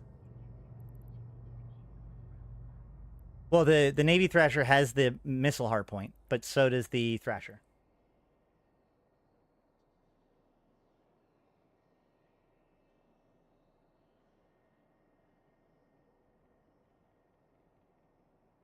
Yes, the Fleet Thrasher has a big damage bonus. That's what makes it fancy. True. Correct. The damage bonus compensates for its lower number of guns, but that means that the Mekubal compensates even more. Missile hardpoint, you mean dedicated newt slot? Yeah. What do you mean? No, I mean dedicated salvager. Hey, Eagle Firefly, how's it going? Hey, guys, go ahead and check out Eagle Firefly Gaming's YouTube channel. You do YouTube, right? Not do you do Twitch? Another good content creator for Eve. Yeah, the Mekubal gets. I keep on saying Merc. You know why it is? No, I know why it is. Because on Reddit, they were like, oh yeah, you're going to call it that you murked somebody. So it's not my fault. Someone else put the idea of an R into my head, okay?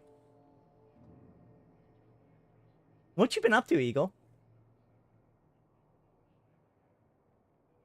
Yeah, the Fleet Thrasher has 10 effective guns. That's true. So yeah, well, hold on.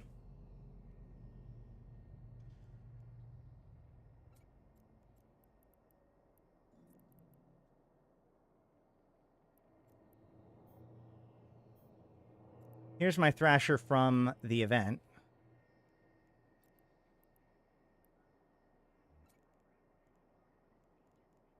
Probably not a great showcase of the damage now that I think about it. Hold on. Tremor? Wake? There it is. So 200 DPS at up to 21 kilometers. What do you think of the new consensual PvP settings in the new system? I don't think it's consensual PvP per se. I think that it's designed like so. Okay, I am a loyalist to the Deathless. I work for the Deathless. I am a proud member of the Angel Cartel. I have enlisted with them, etc., etc. I'm in Zarzak. Now, by the way, this is just speculation. I'm in Zarzak, and therefore I am friendly. The gate guns don't shoot me. The rats don't shoot me, right? An enemy of the Deathless comes into Zarzak.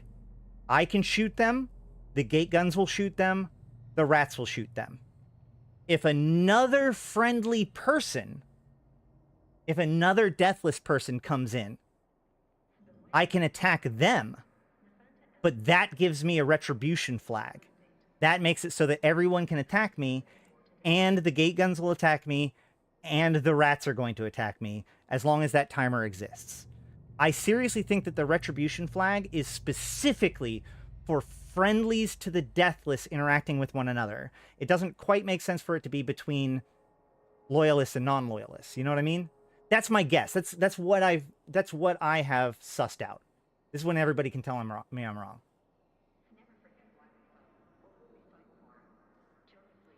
I make all my ships on a shoestring budget, all these fancy faction parts. Two things. One, faction batteries are one of the things that you should really, really consider when it comes to faction equipment. And two, we're talking about pirate and navy destroyers. So these destroyers are going to be 100 million out the gate. So basically it's low sec rules with some blue box stuff. Sort of, yeah, kind of. Yes, non-loyalists will likely be attacked by the rats anyways. Correct. It says...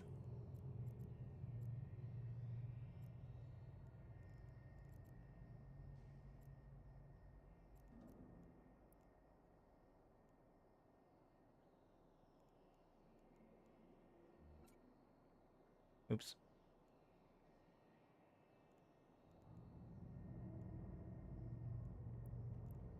These weapon emplacements have been set up in Zarzak by the Deathless Circle as a mean to enforce the pirate organization's notion of peace in their system. Any enemy of the Deathless Circle or violators of the peace will suffer the retribution of the Deathless and their pirate allies.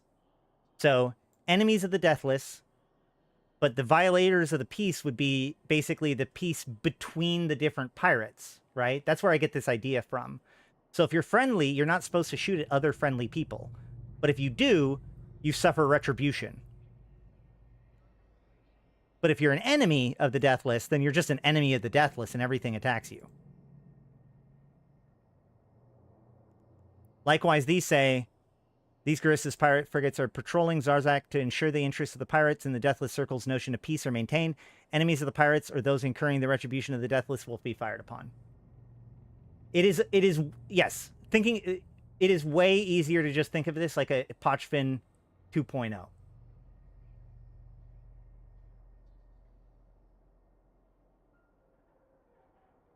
Aaron, spoken like a person that doesn't fly very many pirate ships.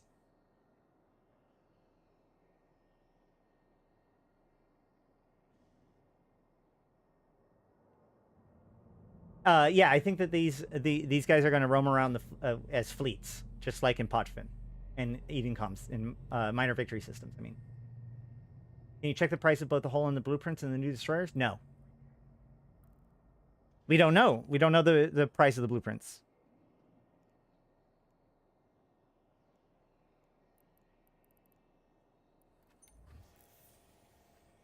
We can see that the inputs estimate just off the top of our heads at 84 million to build the Mekubal or Mekubal. Yes, they're very similar to Edencom and Gunstars and Warposts. Check on market. They're not going to be on the market. These things are not on the market. You can't get them yet. Tied to the safety system. It's peace for everyone except for those who have negative deathless standings, like sex status for high-sec and disturbers of the peace, like high-sec anchors. Yes. Except for there's no Concord that destroys you. There's no red status. I'll just call it the Urkubal. Anyone chat in Angel or Garissa space? No. So if you warp to the system, if you warp to the place, you're first confronted with this image. The fee for using this Stargate is blank. This fee is based on the mass of your ship and is applied to the following rate because you are not enlisted with any of the following: Angel Cartel, Garissa's Pirate. So this would be, you have to pay the fee if you're not a member of the militia for the Angel Cartel or the Garissa's Pirates. And then if you click yes right now, this shows up. Stargate disabled. Severe ongoing disruption prevents this action. Disruption may persist for some time. So right now the Stargates are not usable. There was a Reddit post. Hold on.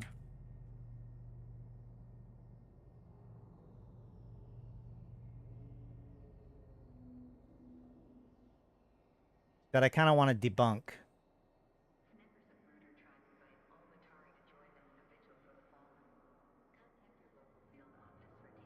No. Where is it? Drat, somebody posted a picture of their hell in warp to Zarzazd, but I think that like they're just warping to the gate.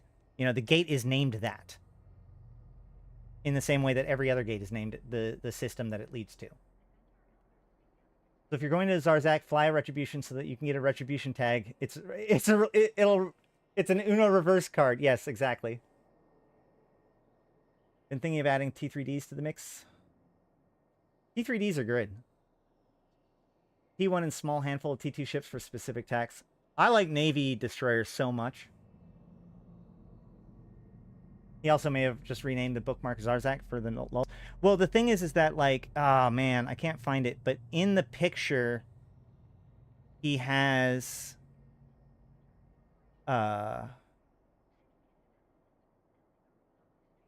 Nope. You can see the charm on his icon that shows that he's in Turner.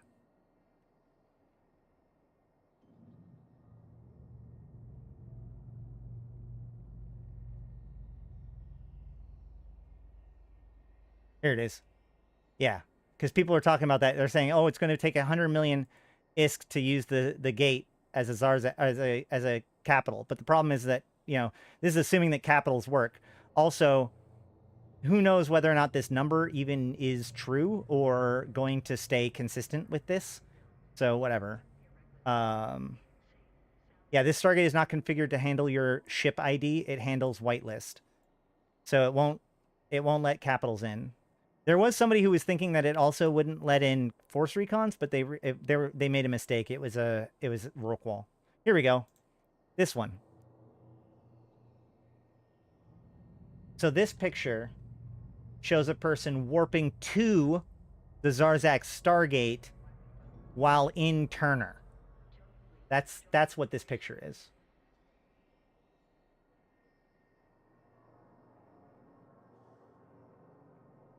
Or yeah, he could have warped to a bookmark named Zarzak, potentially.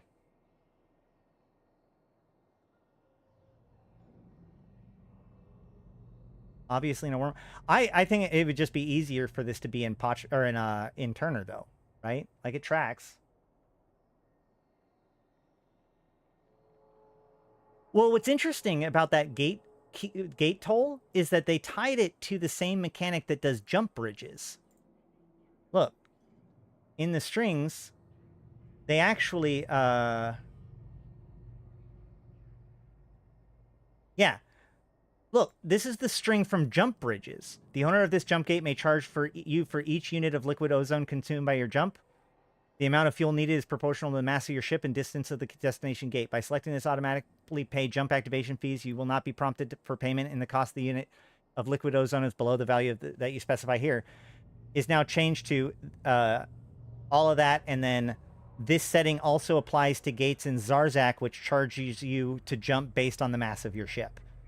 So they're just like hooking it into the already existent jump bridge fee system. One of the things I find interesting is that I don't see a string that is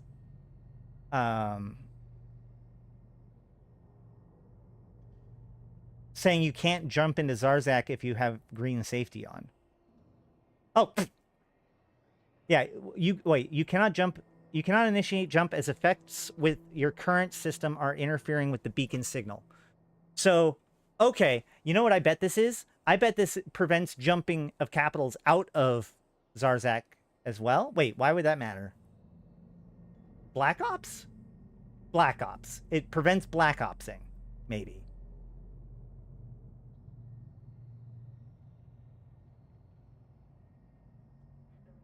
Wonder if it'll give you jump fatigue? It shouldn't. Wait, don't jump bridges not give you jump fatigue anymore? I thought Ensilabixes no longer give you jump fatigue. Yeah, those famous wormhole hells. That's a good point, Marcus. Let's see.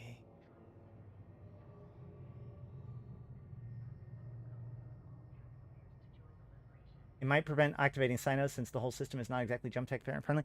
I agree, but what's weird about that is, like, I want to believe that. I want to believe that. I really, really do. But, like, they have this effects per type. We can see everything that's disabled. And I find all of the different warp bubbles, not that one. You can see every type of warp bubble, both interdictor and anchorable, are not allowed. Bombs are not allowed. But there's nothing that actually says that Cynos are not allowed. Like the Cyno module is not allowed. Now, they may be using a different mechanic to control the Cynos because Cynos already have mechanics that control whether or not you can use it.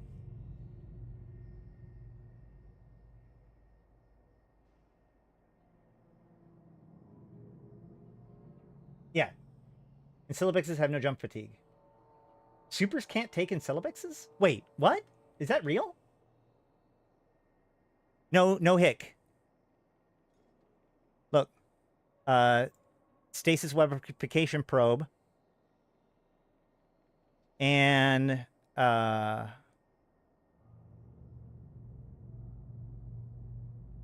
warp disruption field generator. Both of them are disallowed.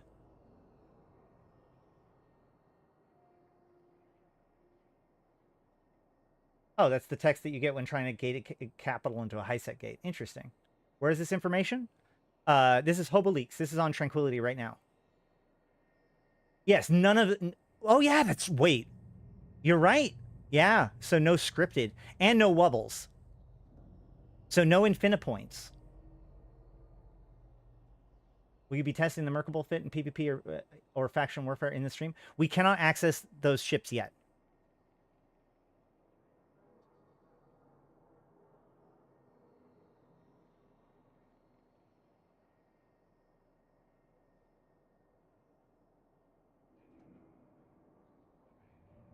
Non-interactable nano-assembler. I wonder what that's designed... Oh, I bet you this is like what assembles the towers, the emplacements. Because the emplacements are destroyable, just like... How much damage do these things do? Oh, look at this. So the tower target paints you.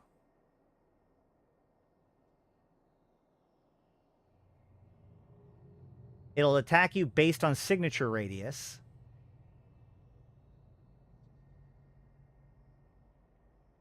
It has a huge range. Is that a 20-second rate of fire? I think. Isn't that what that is? And missile ID type is 24-5. So it shoots missiles. That's interesting.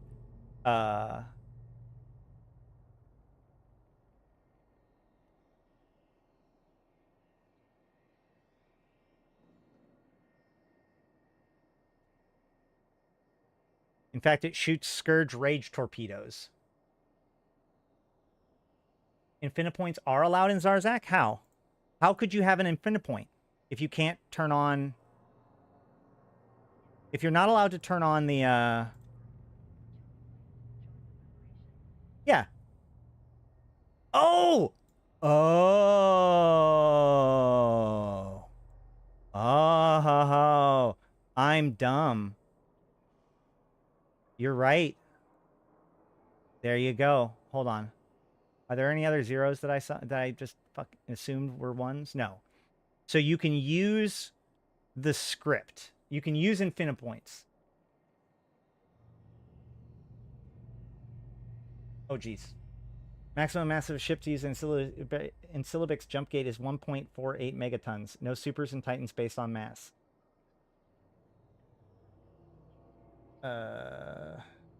Okay. I did not know that. I am not really a Syllabix or a super capital guy, so that's very interesting. But either way, explain which.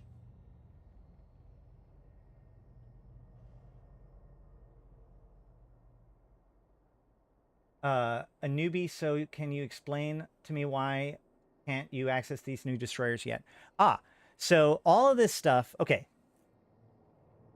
There is a new solar system, right?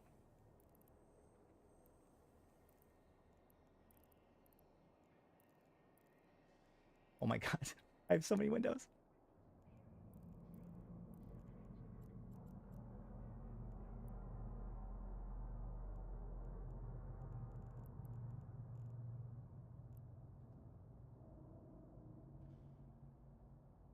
Shoot. Whatever. On the map. We'll go to the map. So there's this new system, Zarzak. Okay? Zarzak is presumably where we're going to be able to get these things. They are Angel and Garistas ships. So no one's told me that they're available on the Garistas or Angel LP store right now. I think that we would have noticed if they were. Probably not available yet. But basically, we have this new system, and we have all these new things. But these stargates that we discovered, which are the link to the Zarzak system, are currently locked. We cannot use these. So, thus so far, all of these things are in the game, but there's no mechanical way for us to acquire them yet. With FanFest coming this weekend, my bet is that they're putting in the stuff now, so that way they can activate the event around the same time as FanFest.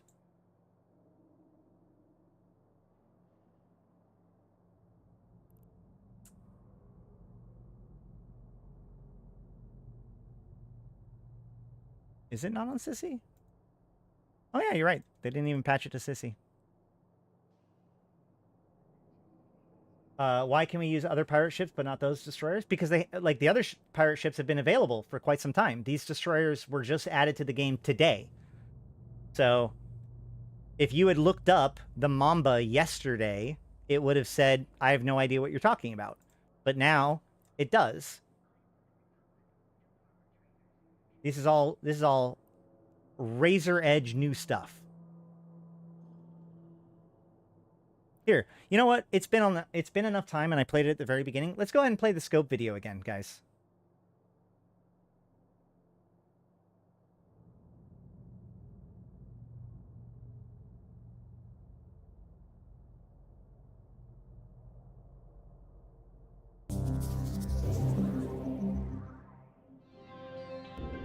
New developments involving the recently discovered ancient Jovian gates have emerged.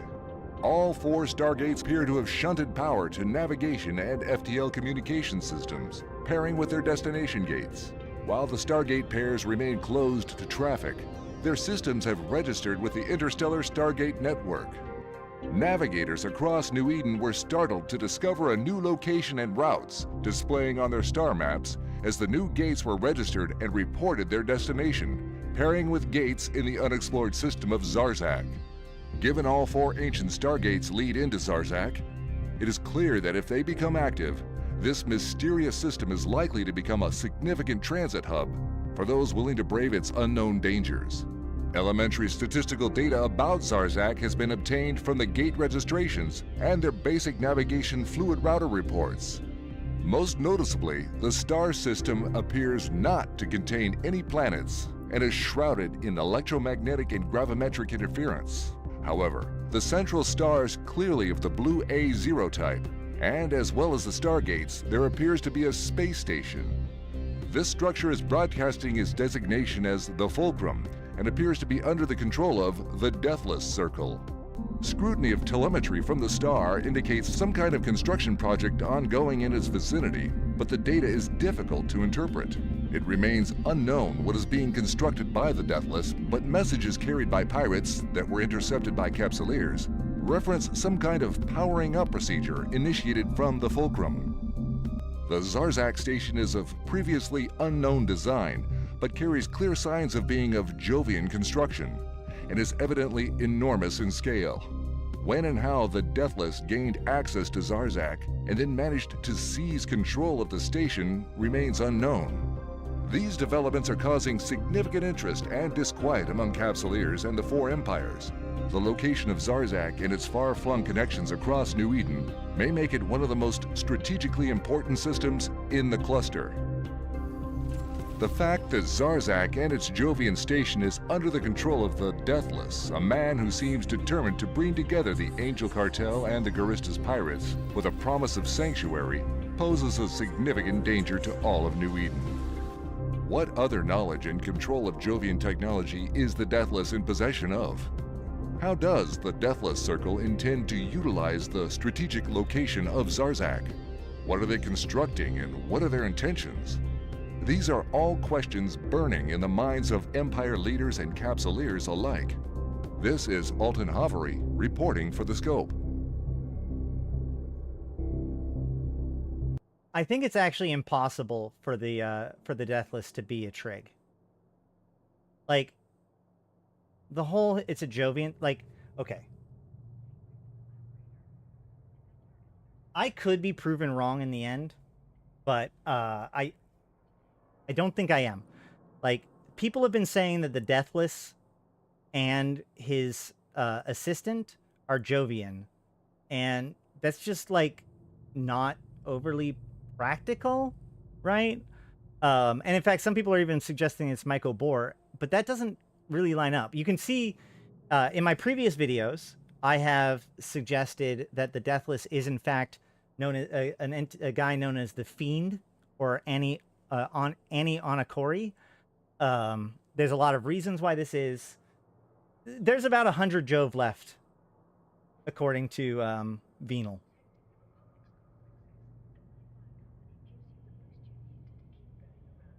Isn't it lore that the Angel Cartel is a big into? Well, they live in Jovian, first the ruins of First and Jovian, empire. So the suspicion is that they use Jovian tech. If you want to learn more about the Angel Cartel and actually all of this stuff and all of these things coming together, just yesterday we did a power episode where we went through the full history of the Angel Cartel and their relationship to all of these different entities as we moved through time. So a lot of people have told me that they really liked it. It was a very, I thought it was a very good episode myself. So if you're interested, you should definitely check out that episode if you haven't. I think that the Deathless is Anakori. I think that he figured out how to activate the gates. He's a smart dude. Do I think Jove space will open up? One day. Zarzak is not in Jove space.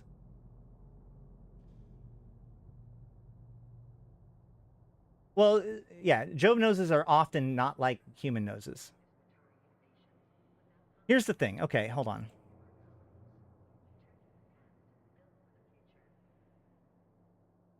So, people are saying that she is Jovian. There's a couple of problems with that, okay? First of all, like, her eyes have pupils, but hold on. That actually is really, really dumb. That's a dumb argument, Ash. Check it out. If we go here and we look up Drifter, Eve online, we'll see that, hey Ash, the Drifters also have irises, man. Like, in fact, that looks exactly like their eyes. You know what? I'll give you that. But you know what Trig don't have? You know what you know what the Drifters don't have? You know what Jovians don't have never had in any depiction that they have ever had in the history of Eve? Hair.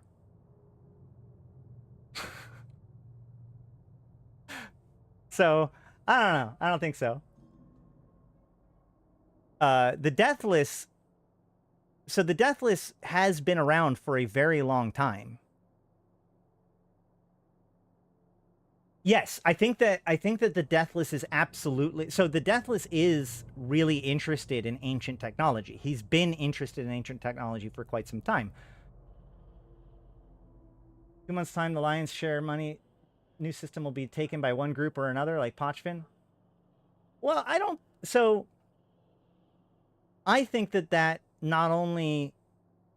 First of all, it depends on what kind of money-making opportunities are in this system. So far, I haven't seen anything that could be considered like a serious money-making opportunity within Zarzak.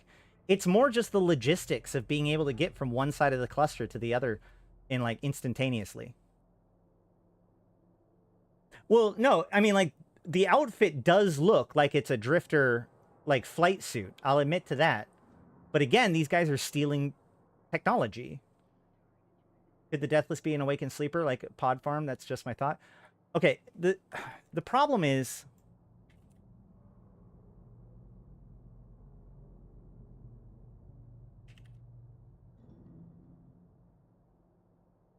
The problem is this. Chairman, previous hostilities with the... Been taken over by Conquest? Check for yourself. I have broadcast the new signatures of those sites to all. Why should you not destroy the Sorrow Bully Boys? They have always sought to control you. Do their bidding no more. Open your eyes. Seize your destiny. And, if you would, join me, the Deathless. Embarrassed by this The voice intrusion. is different, you're right. But, I mean, like, implants, you know? He's clearly been heavily modified and augmented. So, any Anakori is a Capsuleer. And he does look like a Capsuleer. I'll tell you that. Both of them look like Capsuleers, for sure.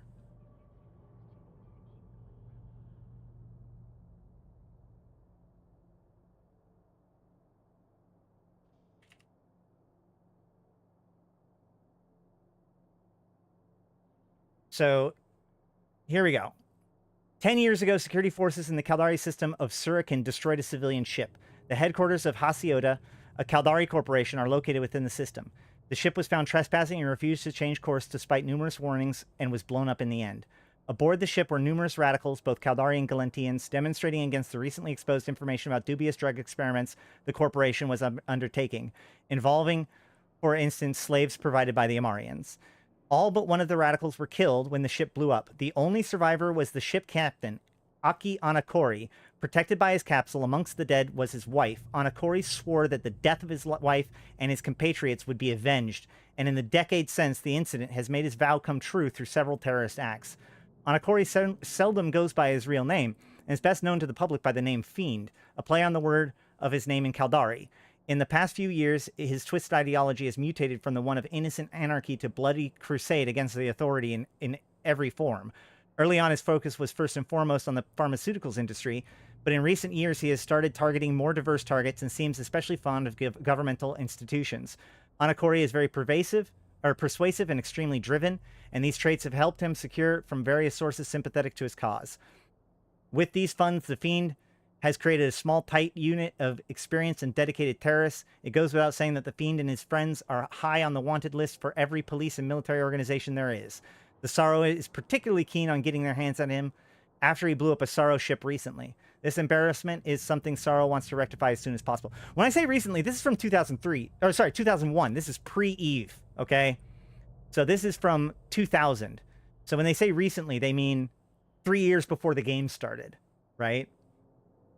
But the Fiend is not only cunning, he's also paranoid. He never stays long in any one place, and his closest associates are often in the dark about his whereabouts or future plans. This extreme paranoia has served the Fiend well in his ongoing crusade against the pharmaceutical industry and other totalitarian institutes with no regard for human life.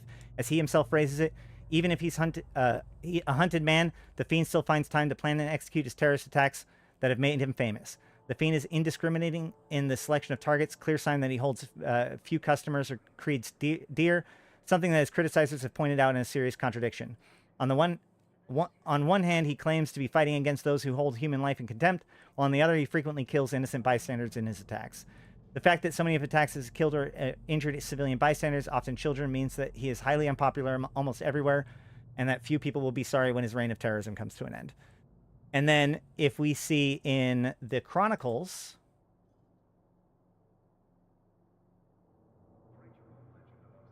in Sine Wave Alpha and Sine Wave Omega, Sine Wave Alpha, Sakuni is working on a project, on the Alpha Clone project. And he's interrogating this other dude, or he's chatting with another guy, and learning how much Concord knows about the project. And when he finds out that the other guy doesn't know the name of the project, or sorry, where is it?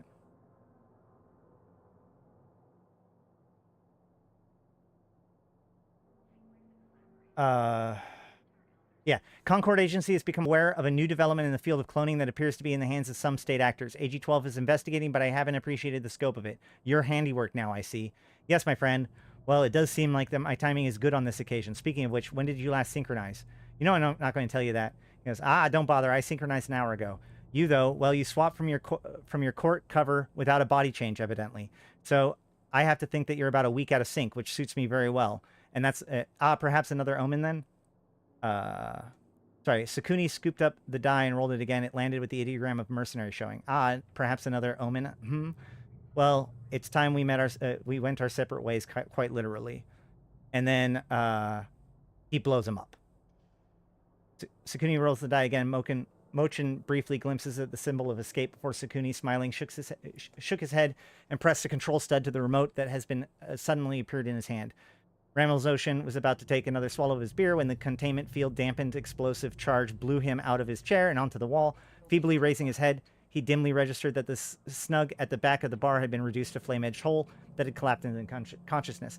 And then at the very end, we get a message from Sakuni to Anakori. And it's being routed through an Amar hub, Planet 3, Amar. And it decrypts to proceed with action phase of Offspring Cephas at your discretion, initiate orientation phase of darkness visible at your as soon as possible. So then in Sine Wave Omega, this is like when the Alpha Clone technology was now revealed to the people. Sakuni successfully kept it hidden until it was ready to be, revealed to Concord. Sakuni gets lectured by Shakur, and he says they also use syndicate smugglers.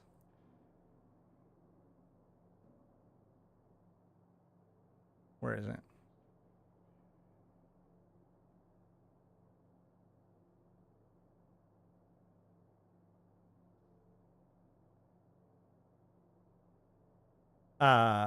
Yeah, amusingly, as I found sorry, he goes, there will be an opportunity to reach an agreement, if not quite an accord, on the coronation festivities, Yoon smiled. Your place in the delegation as representative of the YellowCladKing remains available to you, even if it does seem to us that you're representing interests beyond those of the Thakur caravan.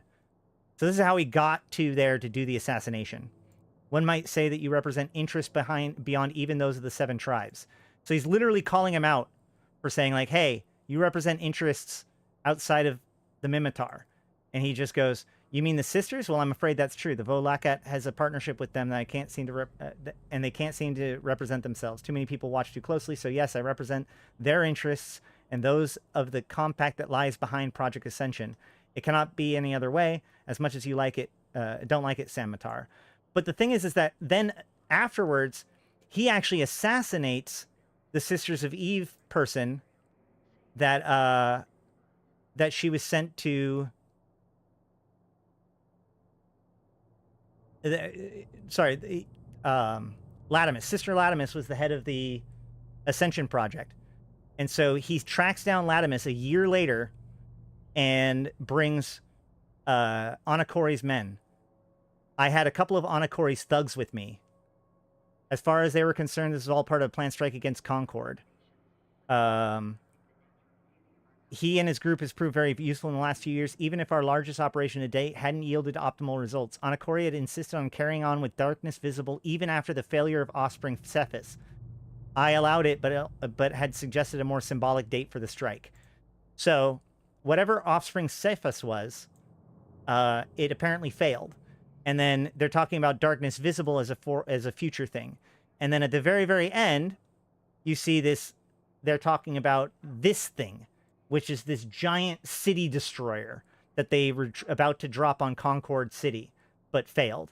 So I think that this attack was Darkness Visible. So that is Anakori. And if you see, like, he shows up around YC116 as an actor in these things. Whereas the Deathless, if you go to my people section, I have a section on the Deathless.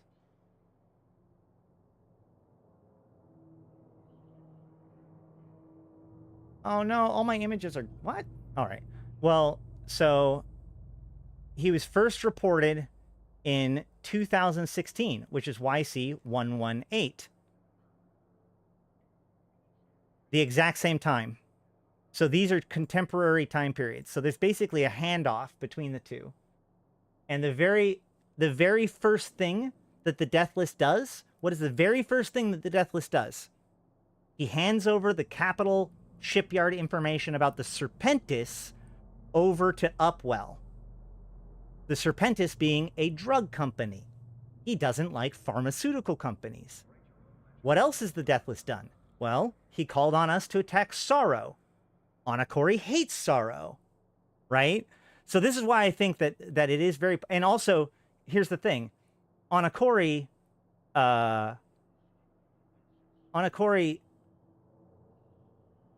is the one who didn't die, right? He's the one they can't kill. He's the Deathless. That's a good question. But I don't think so, because, like...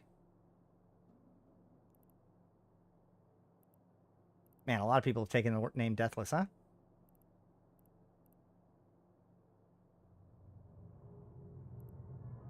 Wait, hold on. Actually, I got an idea. Hold on. Statistics. Wait. Member Corp. Deathless Custodians? No.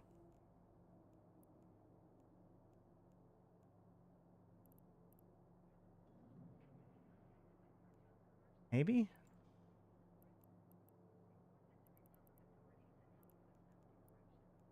Wait, does it just not have a CEO?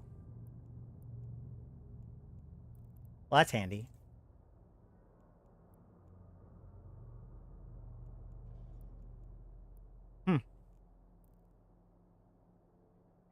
Yeah, none of the corps have CEOs.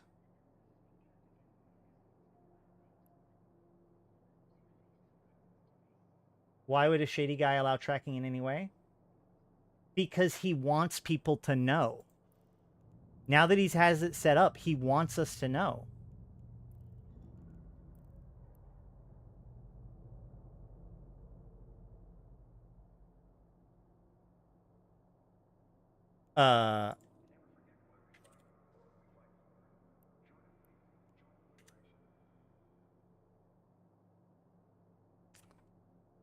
You mean look up Annie Ornacori?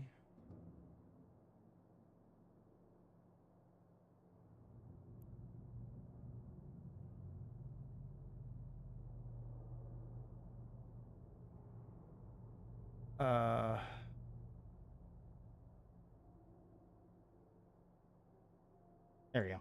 Found it. Oh.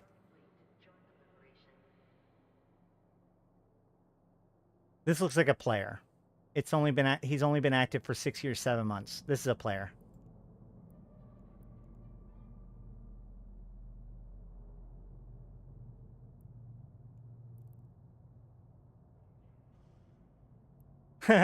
Yeah. Is anybody around a locator agent right now?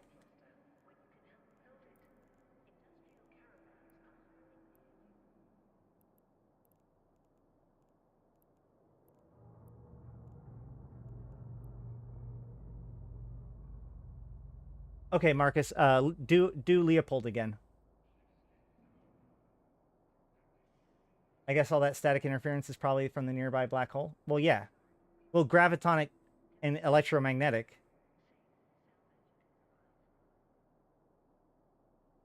Would it be too inconsistent to be both pro-trig and pro-concord? Well, I mean, like, it depends. Like, I jokingly, or like, you know, I make the argument that, like, the trig are just refugees from an ancient war. So you could actually, like, agree that concord is good, but think that they're making a mistake about the trig. So that would be a thing. Ha! You just logged in. Thinking the same thing. Exactly.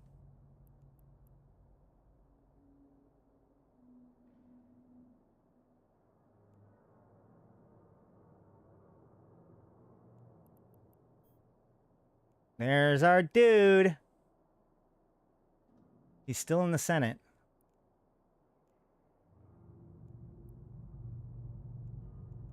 He's still in the Senate.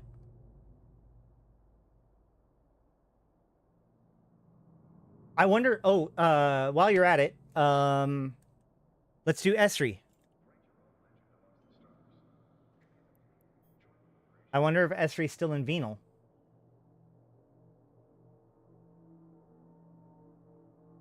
I think that somebody's already going to get that done before I can even think about it.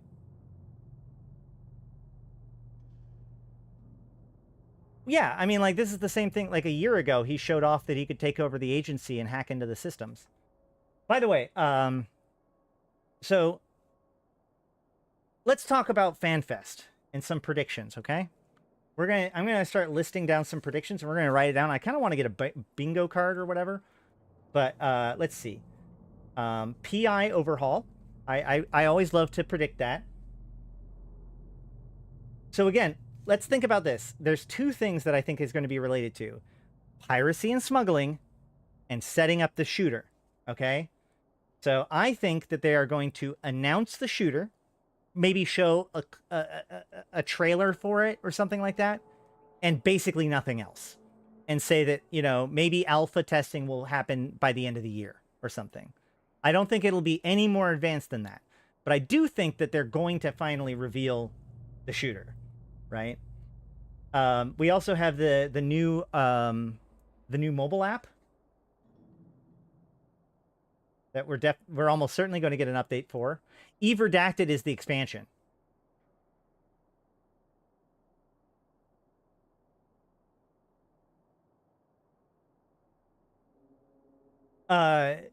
Should locate the angel guy. The problem with the angel guy is that he's not actually in the game, last I checked. Let's go look.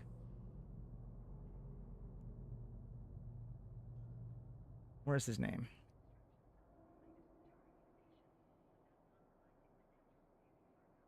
Rafik Zohar.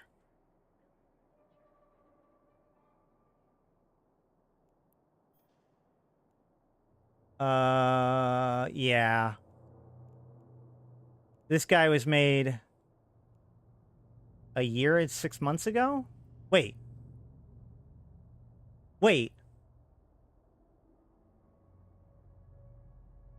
Yeah, that tracks. Hold on.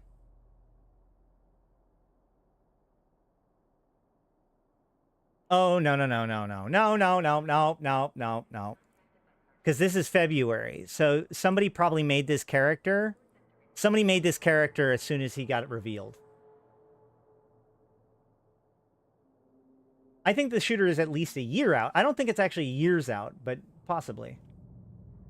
Industry changes. I don't think we're going to get... like, we just got a bunch of sweeping industry changes, but maybe.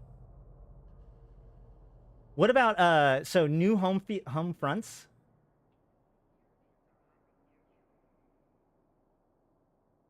Right? Including maybe new pirate home fronts? He's still in there? Okay, great. Oh, yeah, you're right. He's got 2Ks. No, I searched for 1K. I copied and pasted it directly out. You can see I searched for Rafik with 1K. The only one that came back was the one with 2Ks. Yeah, he's not a capsuleer. That's what I've always assumed, right? Because this is a capsuleer registry. I have looked at the London hires, and you know what? They've been hiring like that for like 5 years now. So it's really good. Faction Warfare. Sorry, I'm a new bro. So it looks like we're getting Pirate Faction Warfare.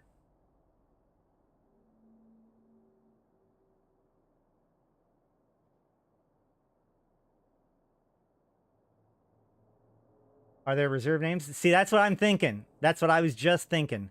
It could be that he did the K name because Rafik Zohar is now like an invisible name, right? Like, does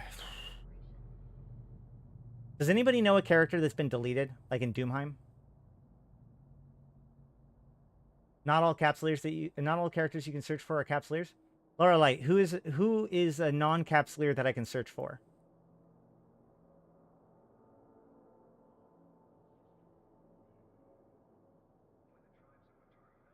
I think that narratively we will have a connection between the shooter and EVE Online for sure.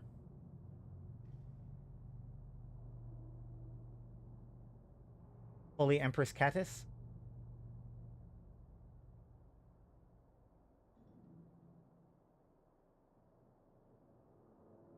Are we sure that she's not a capsuleer?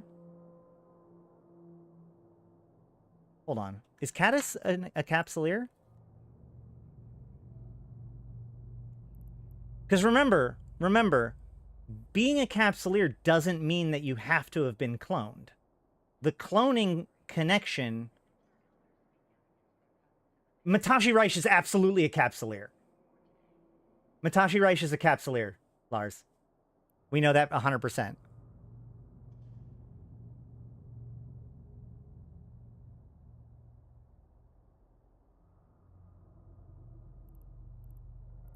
It's Kadish Tashmerkon. No, that's not the one.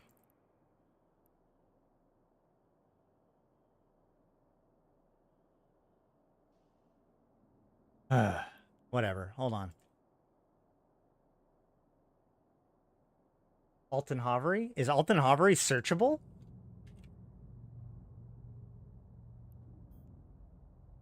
Oh my god, he is! Okay, that's legitimately pretty cool. I didn't know that. That is not what I thought Alton Havre looked like. Wasn't there that one scene where he like says this is Alton Havre reporting for the scope, but he like leans in? It was a very weird video ending. It was like one of their very first animations in their new animation system. Hold on, let me go see if I can find it.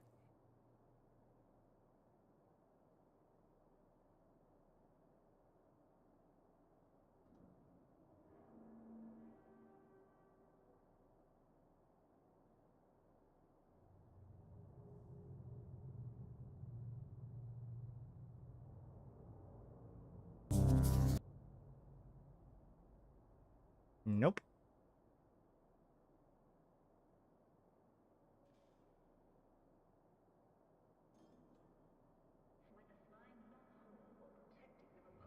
This is going to take too long. I'd have to watch too many videos to be able to figure out which one it was.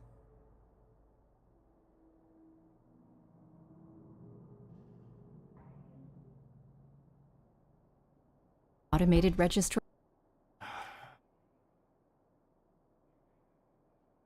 There was this young Alton. Is he in Jita?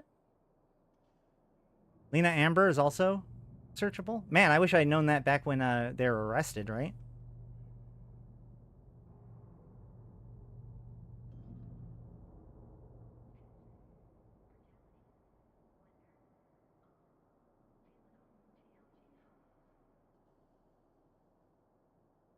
Where's the scope playlist? I know there should... Why...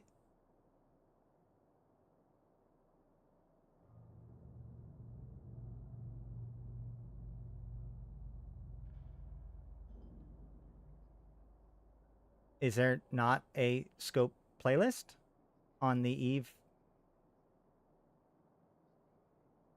YouTube? Oh, there it is. Found it. Yes, they were arrested at one point. So they revealed Highland. So like the Highland Tukos incident. That's when they got arrested because they released the the footage.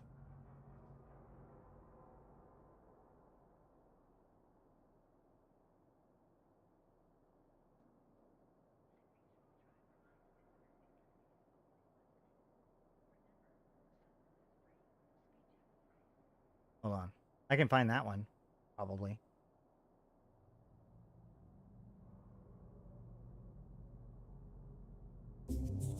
Here we go.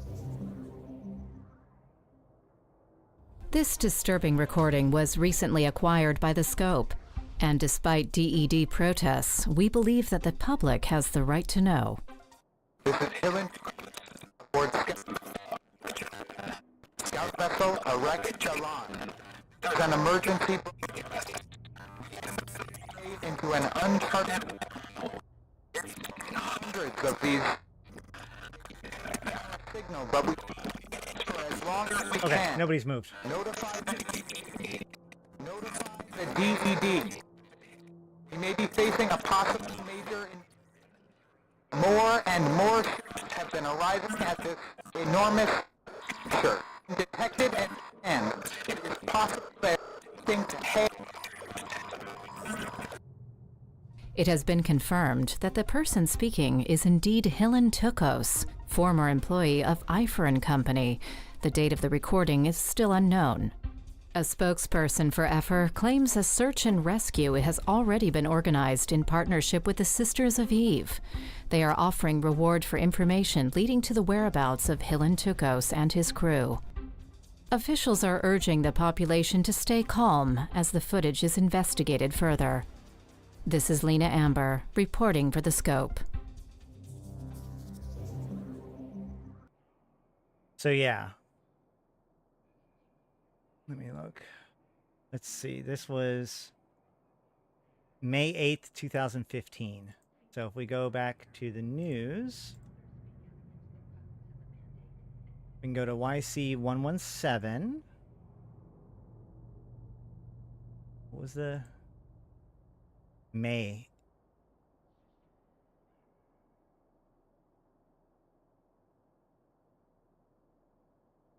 Oh wait, no, yeah.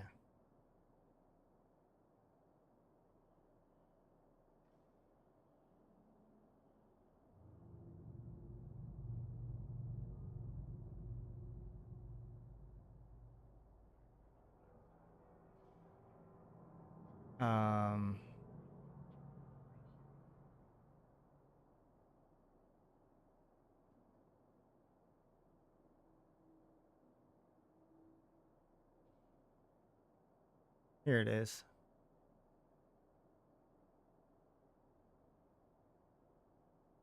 No,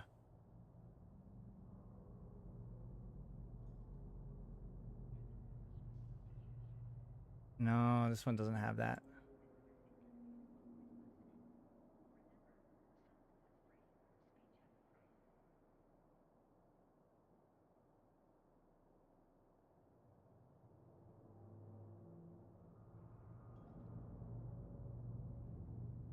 Yeah. In response, the Directive Enforcement Department has chosen to detain both Guna, whatever that name is, production manager for the scope, and Lena Amber, correspondent for the scope, for questioning under Section 6 of the Interstate Corporate Espionage Act. So they got let go, but they did arrest Lena Amber.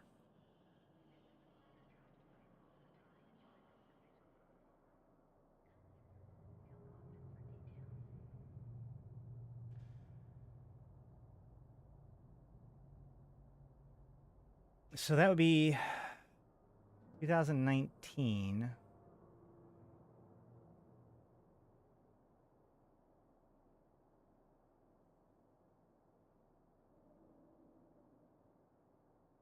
Oh, yeah, by the way, for those of you who may be not familiar with the Deathless, I do want to show a couple other things about the Deathless while we're here. So not only was he involved in the Chandeli group, but he actually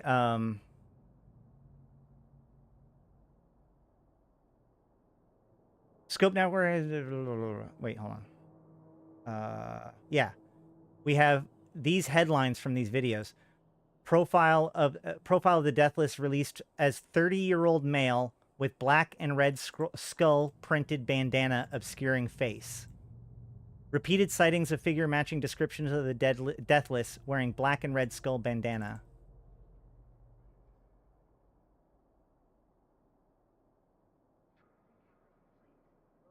That kind of gets in the way of my whole theory, doesn't it? That's a good nail against my theory. Because Anakori would be in his 40s by this point, probably. Because, like, so in 2001, it was 10 years ago, and he was already a capsuleer by that point. So let's say he was 18 when he was a capsuleer. He'd have been 28 by then, and therefore he would have been 30. Well, I guess in his 30s. Patrol lifts lockdown on board facility orbit. Second move in Vula after reports of sightings of individual matching descriptions of the Deathless.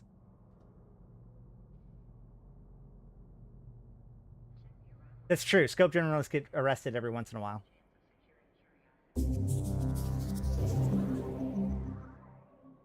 Casualties count in the hundreds of thousands after the first ever destruction of a Keepstar-class Citadel. While the exact number of fatalities remains unknown, it is believed that most of the victims were independent building contractors brought in to finalize construction and anchoring of the structure. Keepstars are the largest structures ever built, measuring close to 260 kilometers long and designed to house upwards of 100 million people. The Keepstar destroyed, however, had not yet been populated, as it was still under construction. Built by the Project Mayhem Alliance in the system of Nalvula, which is located in the pirate-infested low-security... They know more about that? What? About the Deathless? No, it still tracks. Like, hold on. Yeah. Because that would be 2000. Yeah, he'd be like 37. Wait, I'm so dumb. Am I dumb? I think I'm dumb. No. Yeah. Well, 40. He'd be 40. Not 30. That's unfortunate. So if it was the Deathless in the Concord video, who might be the person in the invitation? I think it's the same person. We don't see the Deathless's face in the video, and augmentations can become pretty extreme, you know? Hey, what's up, Raiden?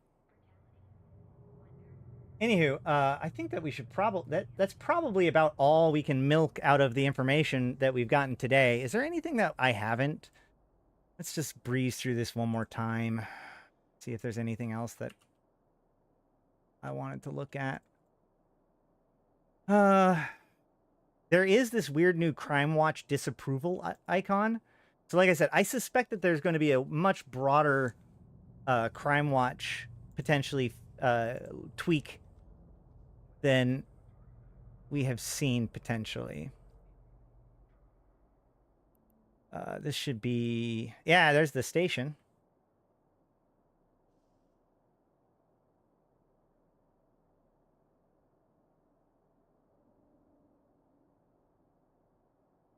I don't know what these supply caches are. So wait a minute. I just realized something. So there's one thing that's missing out of... There's one thing that we haven't looked into or we haven't thought about yet, which is that there's the Deathless storage yard, which is a non-interactable object. It does imply to me that, like... Well, I mean, that's probably just... It could be like accoutrement around the structure, but it does make me wonder whether or not, like, he's going to want us to turn things into him.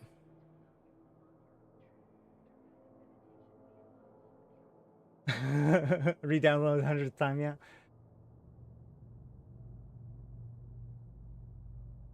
Well, do we even see the Deathless's jaw in that video?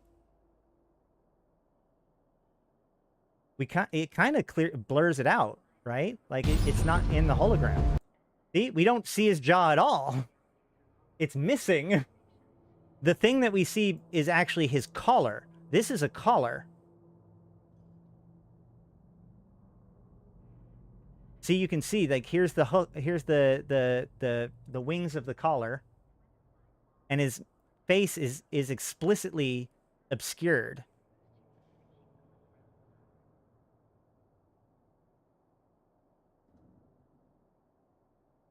He also can make himself look like whatever he wants in this image, right?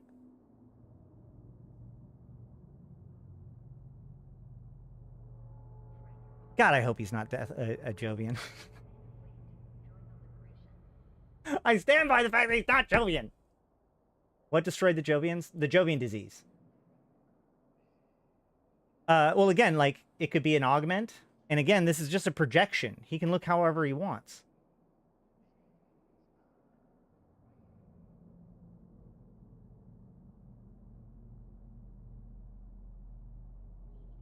And this jaw piece is just in the game already. You can actually have that jaw piece for yourself.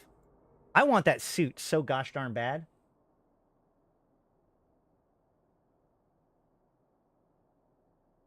Think he got the same augmentation as the barmaid? Yeah.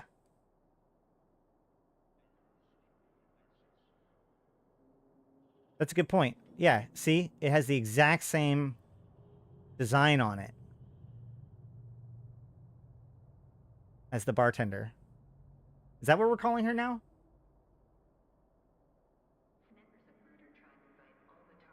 The suit that she's wearing does look...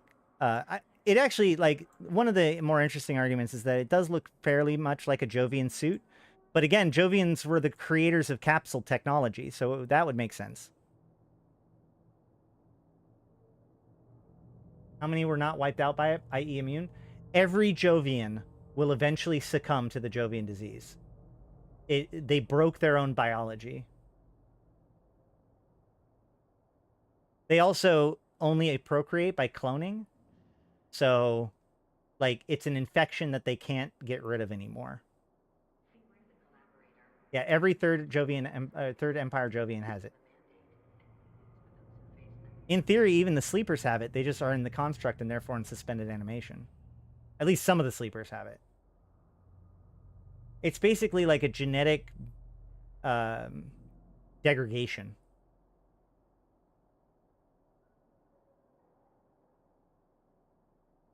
Why can't they upload their consciousness into a normal human clone?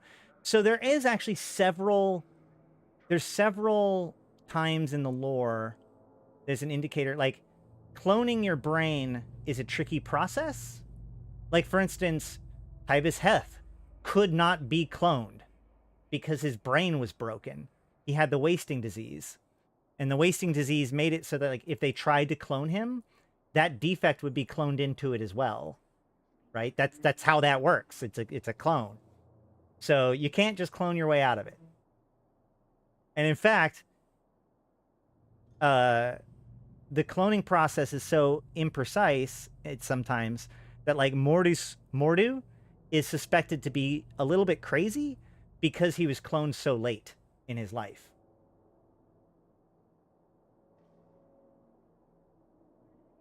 All right, well, to close this up, I do want to show off once again. I want to do a deep dive into this, but somebody brought this up before. So this is my Eve lore iceberg. And it ties into a lot of these things, and I'm definitely gonna have to update this, right? So, you know, but we have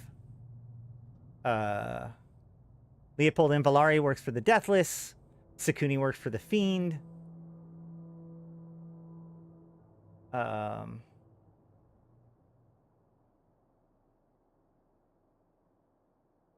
Actually, not a lot.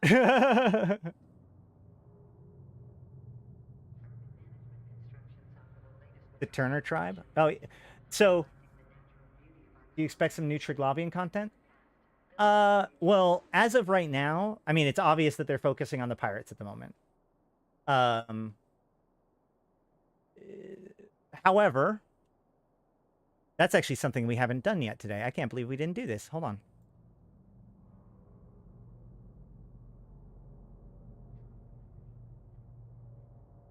So, Society of Thought, a Conscious Thought calls for urgent meeting of Concord Assembly as fear grows over Stargates. Jovian Stargates registering connections from Zarzak to Alsavoinen, GTAC OQ86, HTAC PA29, and Turner Systems.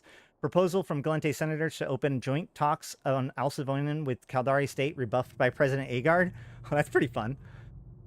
Presence of possible Jovian station under pirate control alarms interstellar governments and corporations. DED and EdenCom monitoring increases Angel Cartel and Gris's pirate activities at Stargate change status.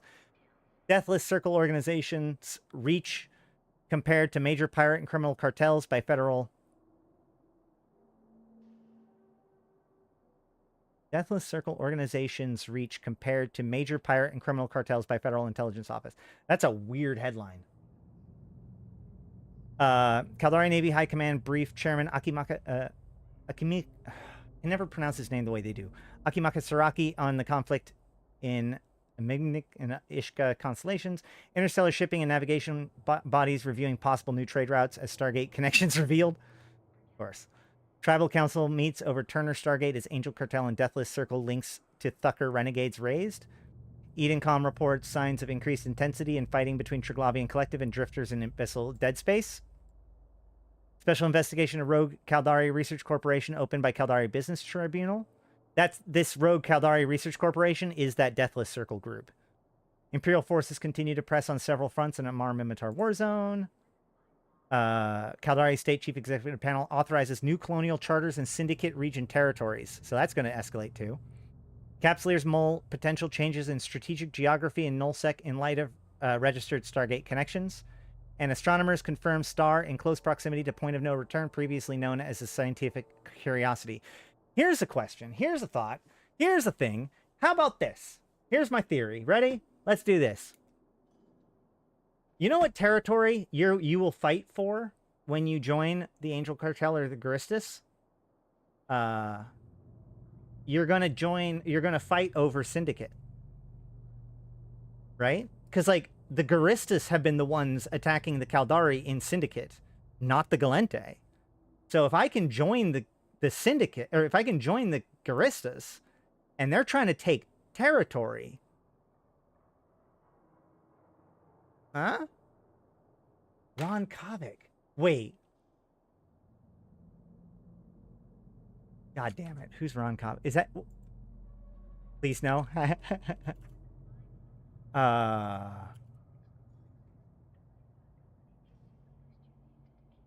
Are you talking about the Valkyrie pilot?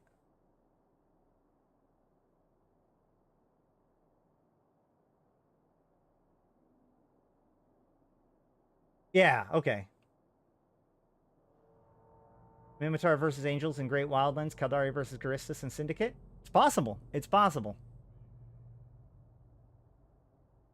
Wasn't she blonde? Probably.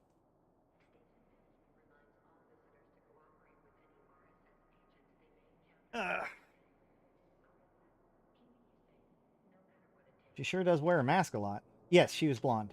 And her name is Ran. R-A-N.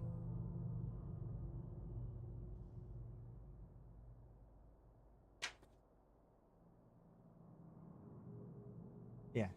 See? Blonde. I mean, not that you could... If we're talking about extreme body modifications, I bet they could dye their hair too. All right, guys. I think we're wrapping it up. We're winding down probably. So make sure if you haven't already, like the stream. This has been a good stream with lots of information and all that stuff. If you haven't yet, go back and watch yesterday's stream. It was really good, and it involved the Angel Cartel and talks about a lot of this stuff. That's true. Okay, fair enough. That's fair. Like the stream, you know, comment on it if you're watching this. What is your here's the comment of the day. And if you're watching it live, just come back and message below, okay? Because this is it. This is it, okay? Everyone, I want you to make a prediction about FanFest. Right? The wilder the better, but the hope is that it's true, right? What is your prediction for FanFest? Yeah, extreme body mods, no problem. Hair dye, absolutely forbidden. We'll get cat ears first. So what I want to do is I want to make a FanFest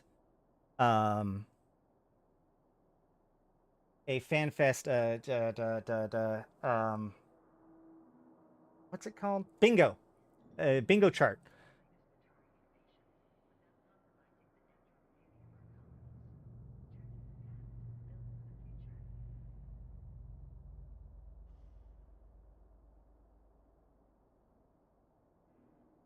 Jove Gates connect to more stuff?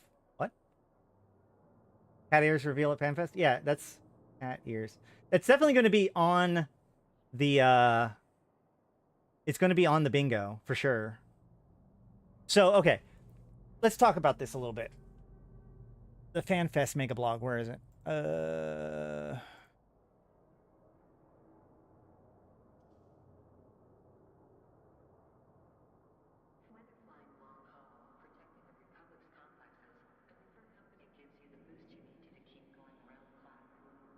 So the keynote begins at 1500 Eve time. And it is currently almost 2000. So it would have been 5 hours ago. And it's so yeah. I will be watching the keynote, and my plan is to go live basically directly after the keynote and do a watching with you guys. So on Friday, we will be doing a stream. It may be a little bit late because I'll be watching the keynote, but then after that, we will give reactions and breakdowns to the keynote. And I'll probably do a recording of myself watching the keynote too, just in case.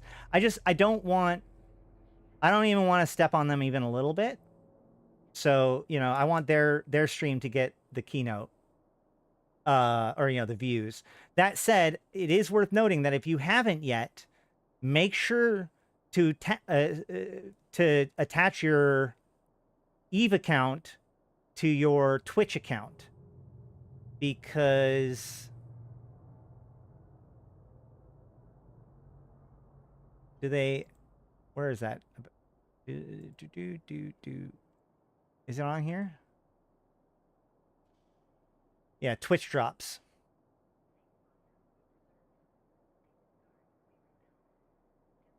So you'll be able to get the Vargr Galnet skin, this new Drake Awakening skin, and a random Galnet Streamcast skins, the purple Synesis skin, Evermarks, Plex, Metamorphosis, Gnosis, and Praxis.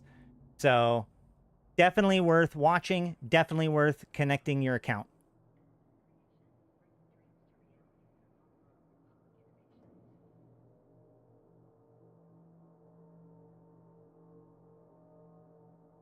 Yes, I definitely think that we're going to get an FPS update, the shooter.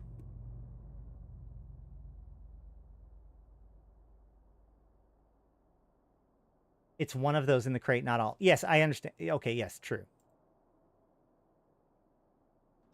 Plus one of the agency support drops plus one of the following. Yeah, so you'll get agency drugs and one of these things randomly. I wonder how often you'll be able to get those, or do you get only one? I don't know.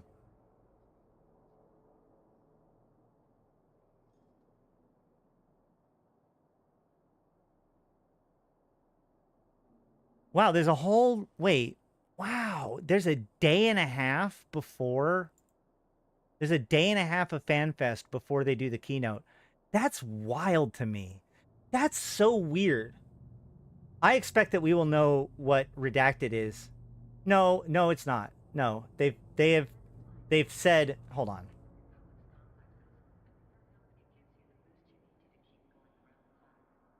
Does it show it here? Shoot. I read at least one place where it's called Eve Redacted Expansion. So there is an idea we've been kicking around that not all of the things that are listed as redacted are the same thing. Right? Because we have 4 panels about redacted, right? Including 2 of them are happening at the same time. That's really weird, right? And then 2 of them are back to back, 2 Eve redacted panel. So it would make sense that there are actually multiple redacted items.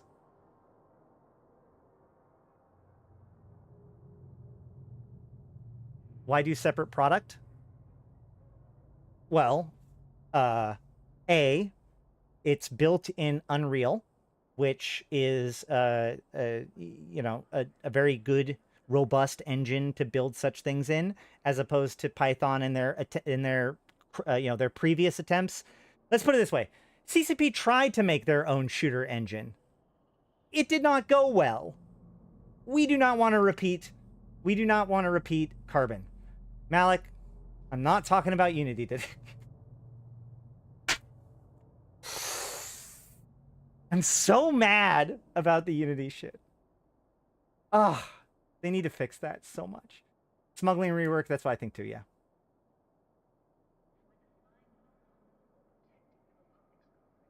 It's so dumb. It's so dumb. It's the dumbest. It's the dumb. You don't know. Okay. All right, fine. We'll talk about a little bit of non-Eve. Yeah, Lorelite, we're going to move on.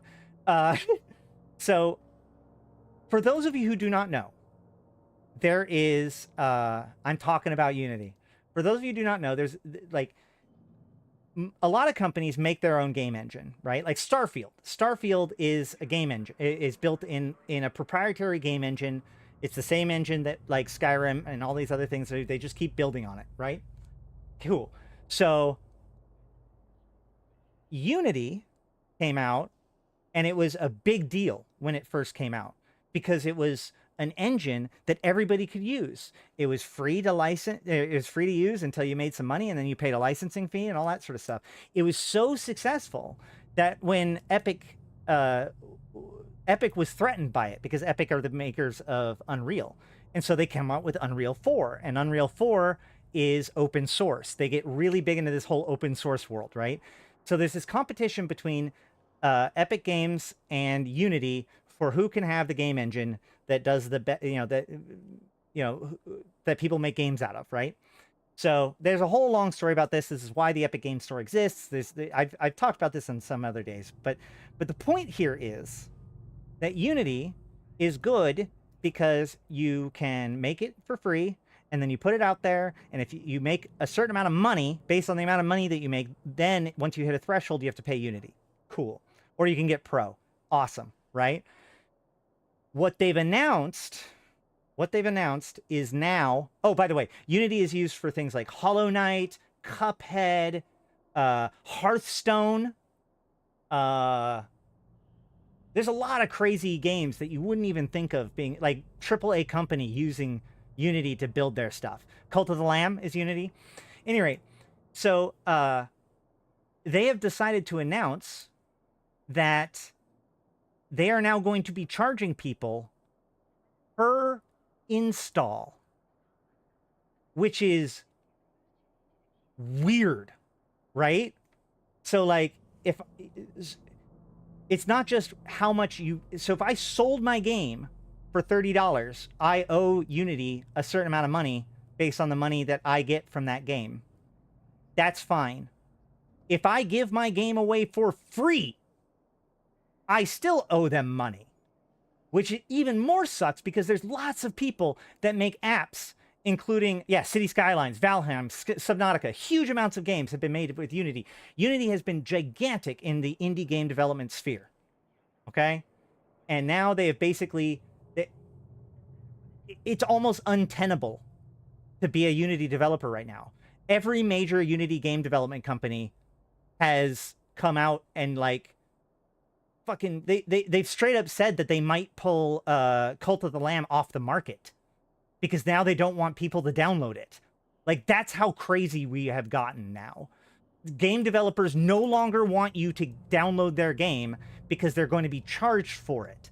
And what's even better is, when people were talking about it, they were like, okay, well, what about Microsoft Game Pass? And Unity came out and said that Microsoft is going to pay for the Microsoft Game Pass copies. And I gotta know whether or not that was cleared beforehand. Like, this is just the most insane. I've never, ever, ever, ever... They did want to make the charge retroactive, but I think that they've gone back on that. They've gone back on that, and they've also said that if you're, like, doing a Humble Bundle, you can get exceptions and some other things like that, but you have to clear it with them ahead of time. And what's even funnier is Microsoft even legally liable to pay that? I bet you their lawyers say no. Yeah, I'm getting to that, Wizard. So, where was I? Shit. So... whatever, I'll talk about that. So then it comes out that, so a year ago, Unity purchased a company called Ironforge, right? Ironforge does app, and that's what it is. They claim, so people were like, what about pirated copies, right? If people pirate the game, those count as downloads, right? And so Unity said, we can tell the difference between a pirated copy and not. First of all, I want to say, if you're low on money, Unity, that's your fucking cash cow. Give developers the ability to... is it Iron Source? What did I say? Either way. Give developers the ability to see their pirated games. And either way. So, by the way, I guarantee that they don't actually have this capability. So, they have their own metric tools that they purchased, and there's a competitor one that is objectively better, right? So now, behind the scenes, while everybody's freaking out about this deal, behind the scenes, they're quietly communicating to all of the other, all of the developers, saying, hey, if you're already with Iron Source, you don't have to worry about this. Or if you aren't on Iron Source, if you switch to Iron Source, we're going to make all of this go away, which is the skeeziest technique. So Unity purchases a analytics tool, and then literally makes it financially untenable to use their competitor analytics tool. That is insane. Absolutely crazy. It is evil.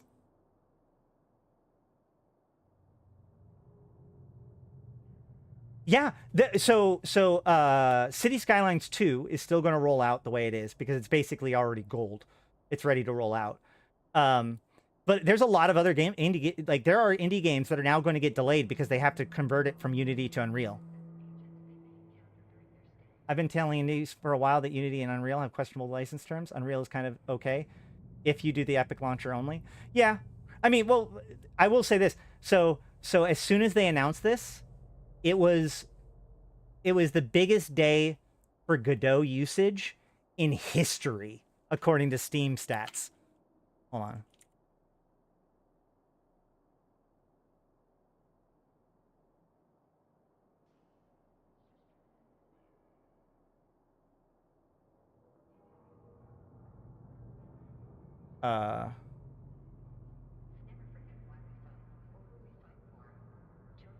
When was the announcement? Hold on.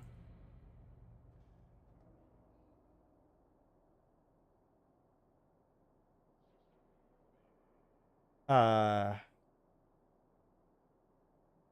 8 days ago. So on the 11th. Right before this. Dang it. Can I zoom out? Oh, no, there you go. Look at that spike. That's the 14th of September. So this is the use of a Godot engine prior to the announcement. And this is the Godot engine after the announcement. EVE Online has its own proprietary engine. It's written in stackless Python and C++. Dust used Unreal Engine 4, and the new one's going to use Unreal Engine 5. CCP did make their own engine, or tried to. It was going to be called Carbon, and it was bad.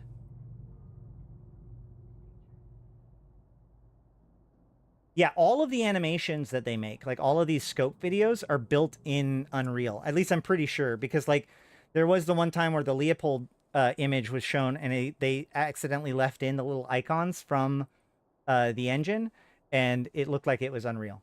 Was it Unreal 3? It might have been Unreal 3. You're right. It might have been Unreal 3.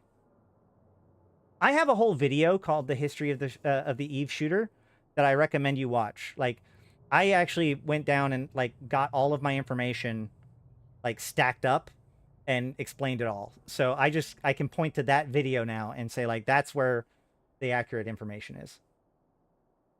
And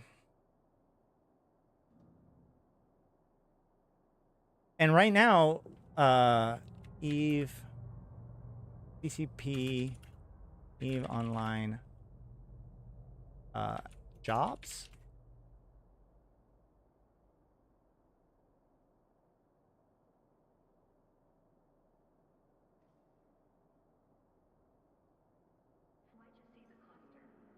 We can see senior level designer. We're looking for well, level designers don't really worry. Character artist?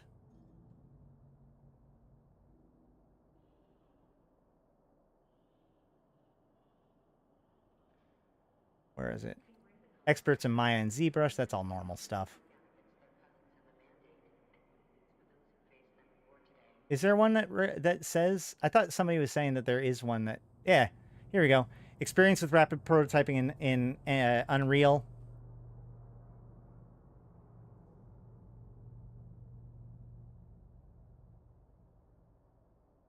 Design and build maps for an unannounced online tactical sci-fi shooter based in the New Eden universe. The position will require you to collaborate. Core systems. Improving existing maps and adjusting and balancing new features. Yeah, experience building maps for open world and sandbox games.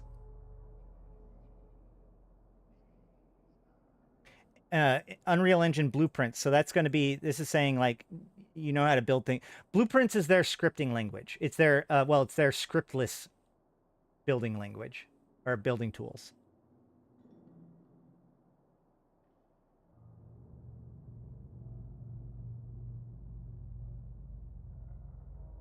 Yeah.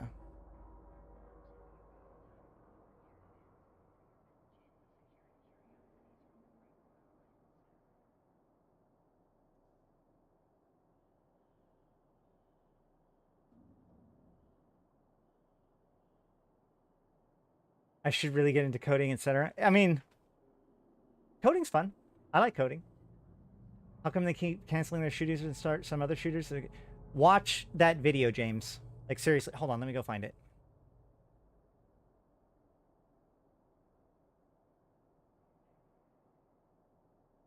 Yeah, this video right here. I answer all your questions about the shooter, what happened to them all, etc., etc. All right, guys. Whew. Thank you guys so much for coming. I think that this is going to be it for me. I ain't gonna lie. So true fact, I haven't been feeling well. My son was sick for the second half of the day, and I've barely eaten anything in like 2 days because of the fact that my stomach is so messed up. So I'm probably gonna leave soon and maybe even take a nap. I don't know, but either way, thank you guys so much for coming. Before we go, make sure to like the stream and share this with other people. Share the other videos in the channel with the video. If this is your first time here, welcome to my YouTube channel. We are here to maximize, raise literacy of EVE Online. I want a more educated, more informed, more knowledgeable player base, and that's what it's all about here. So if you are new, welcome, and please make sure to subscribe. I come out with videos all the time and stream most Tuesdays, Thursdays, and Fridays, occasionally Monday, and I also come out with edited videos and all that stuff too. So, and I have tutorial videos. We have the fitting mega guide where we go over every single module type that you could possibly need in combat environments. We have overview guide, assets and management guide, probing, and how to have an adventure for under 5 million ISK in EVE Online as a brand new player, Yeet exploration, all of those and more on the YouTubes. In fact, like I said yesterday, I went to go try to do an episode on the Garistas, only to discover I'd already done it a year ago. So I have a lot of content. Enjoy that. But until then, I would like to thank my sponsors, all of them, and all of you who watched and liked and commented like I asked. Thank you very much. But also my top supporters: Abyssus, Aikawarazu Chan, Arcus Earling, Erdenika the Queen, Belligerent Neckbeard, Black Rose Noble, Dejat Lamont, Drake, Golden Age Story, J. Coon, Lumi, Midnight Space Monkey, Milk, Not Just Fun, Seeds of Plenty, Serenolin with No Eyes, Ciliana Vilesh, Tijen, Nephilim, Grendel, Yanti Lee Poof, and Zalnex, as well as my Immortal tier supporters 745 MPSI, Eboleet, May, Malik Starfire, Mercuton, Nihilum, LM1, Sheesh, and Rid. Thank you all so much. I have been Ashrothi. I've been playing this game since 2010, talking about since 2012, and I'm here to put EVE into context for you, my fellow Empyreans. Thank you all for coming, and until next time, I'll see you in space.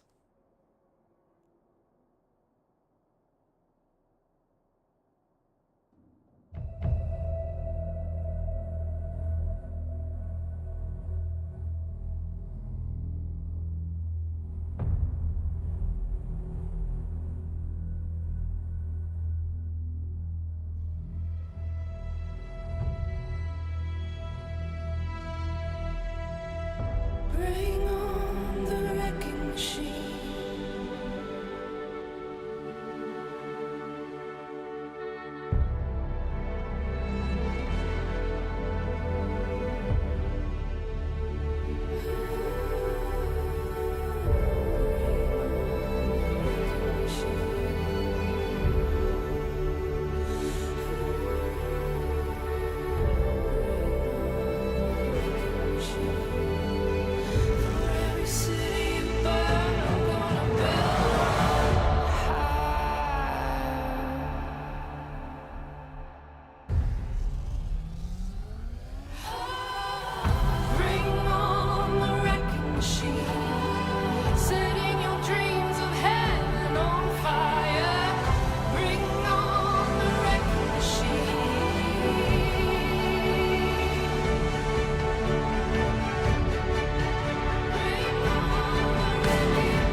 It's a good one. You should go back and watch it. Bye!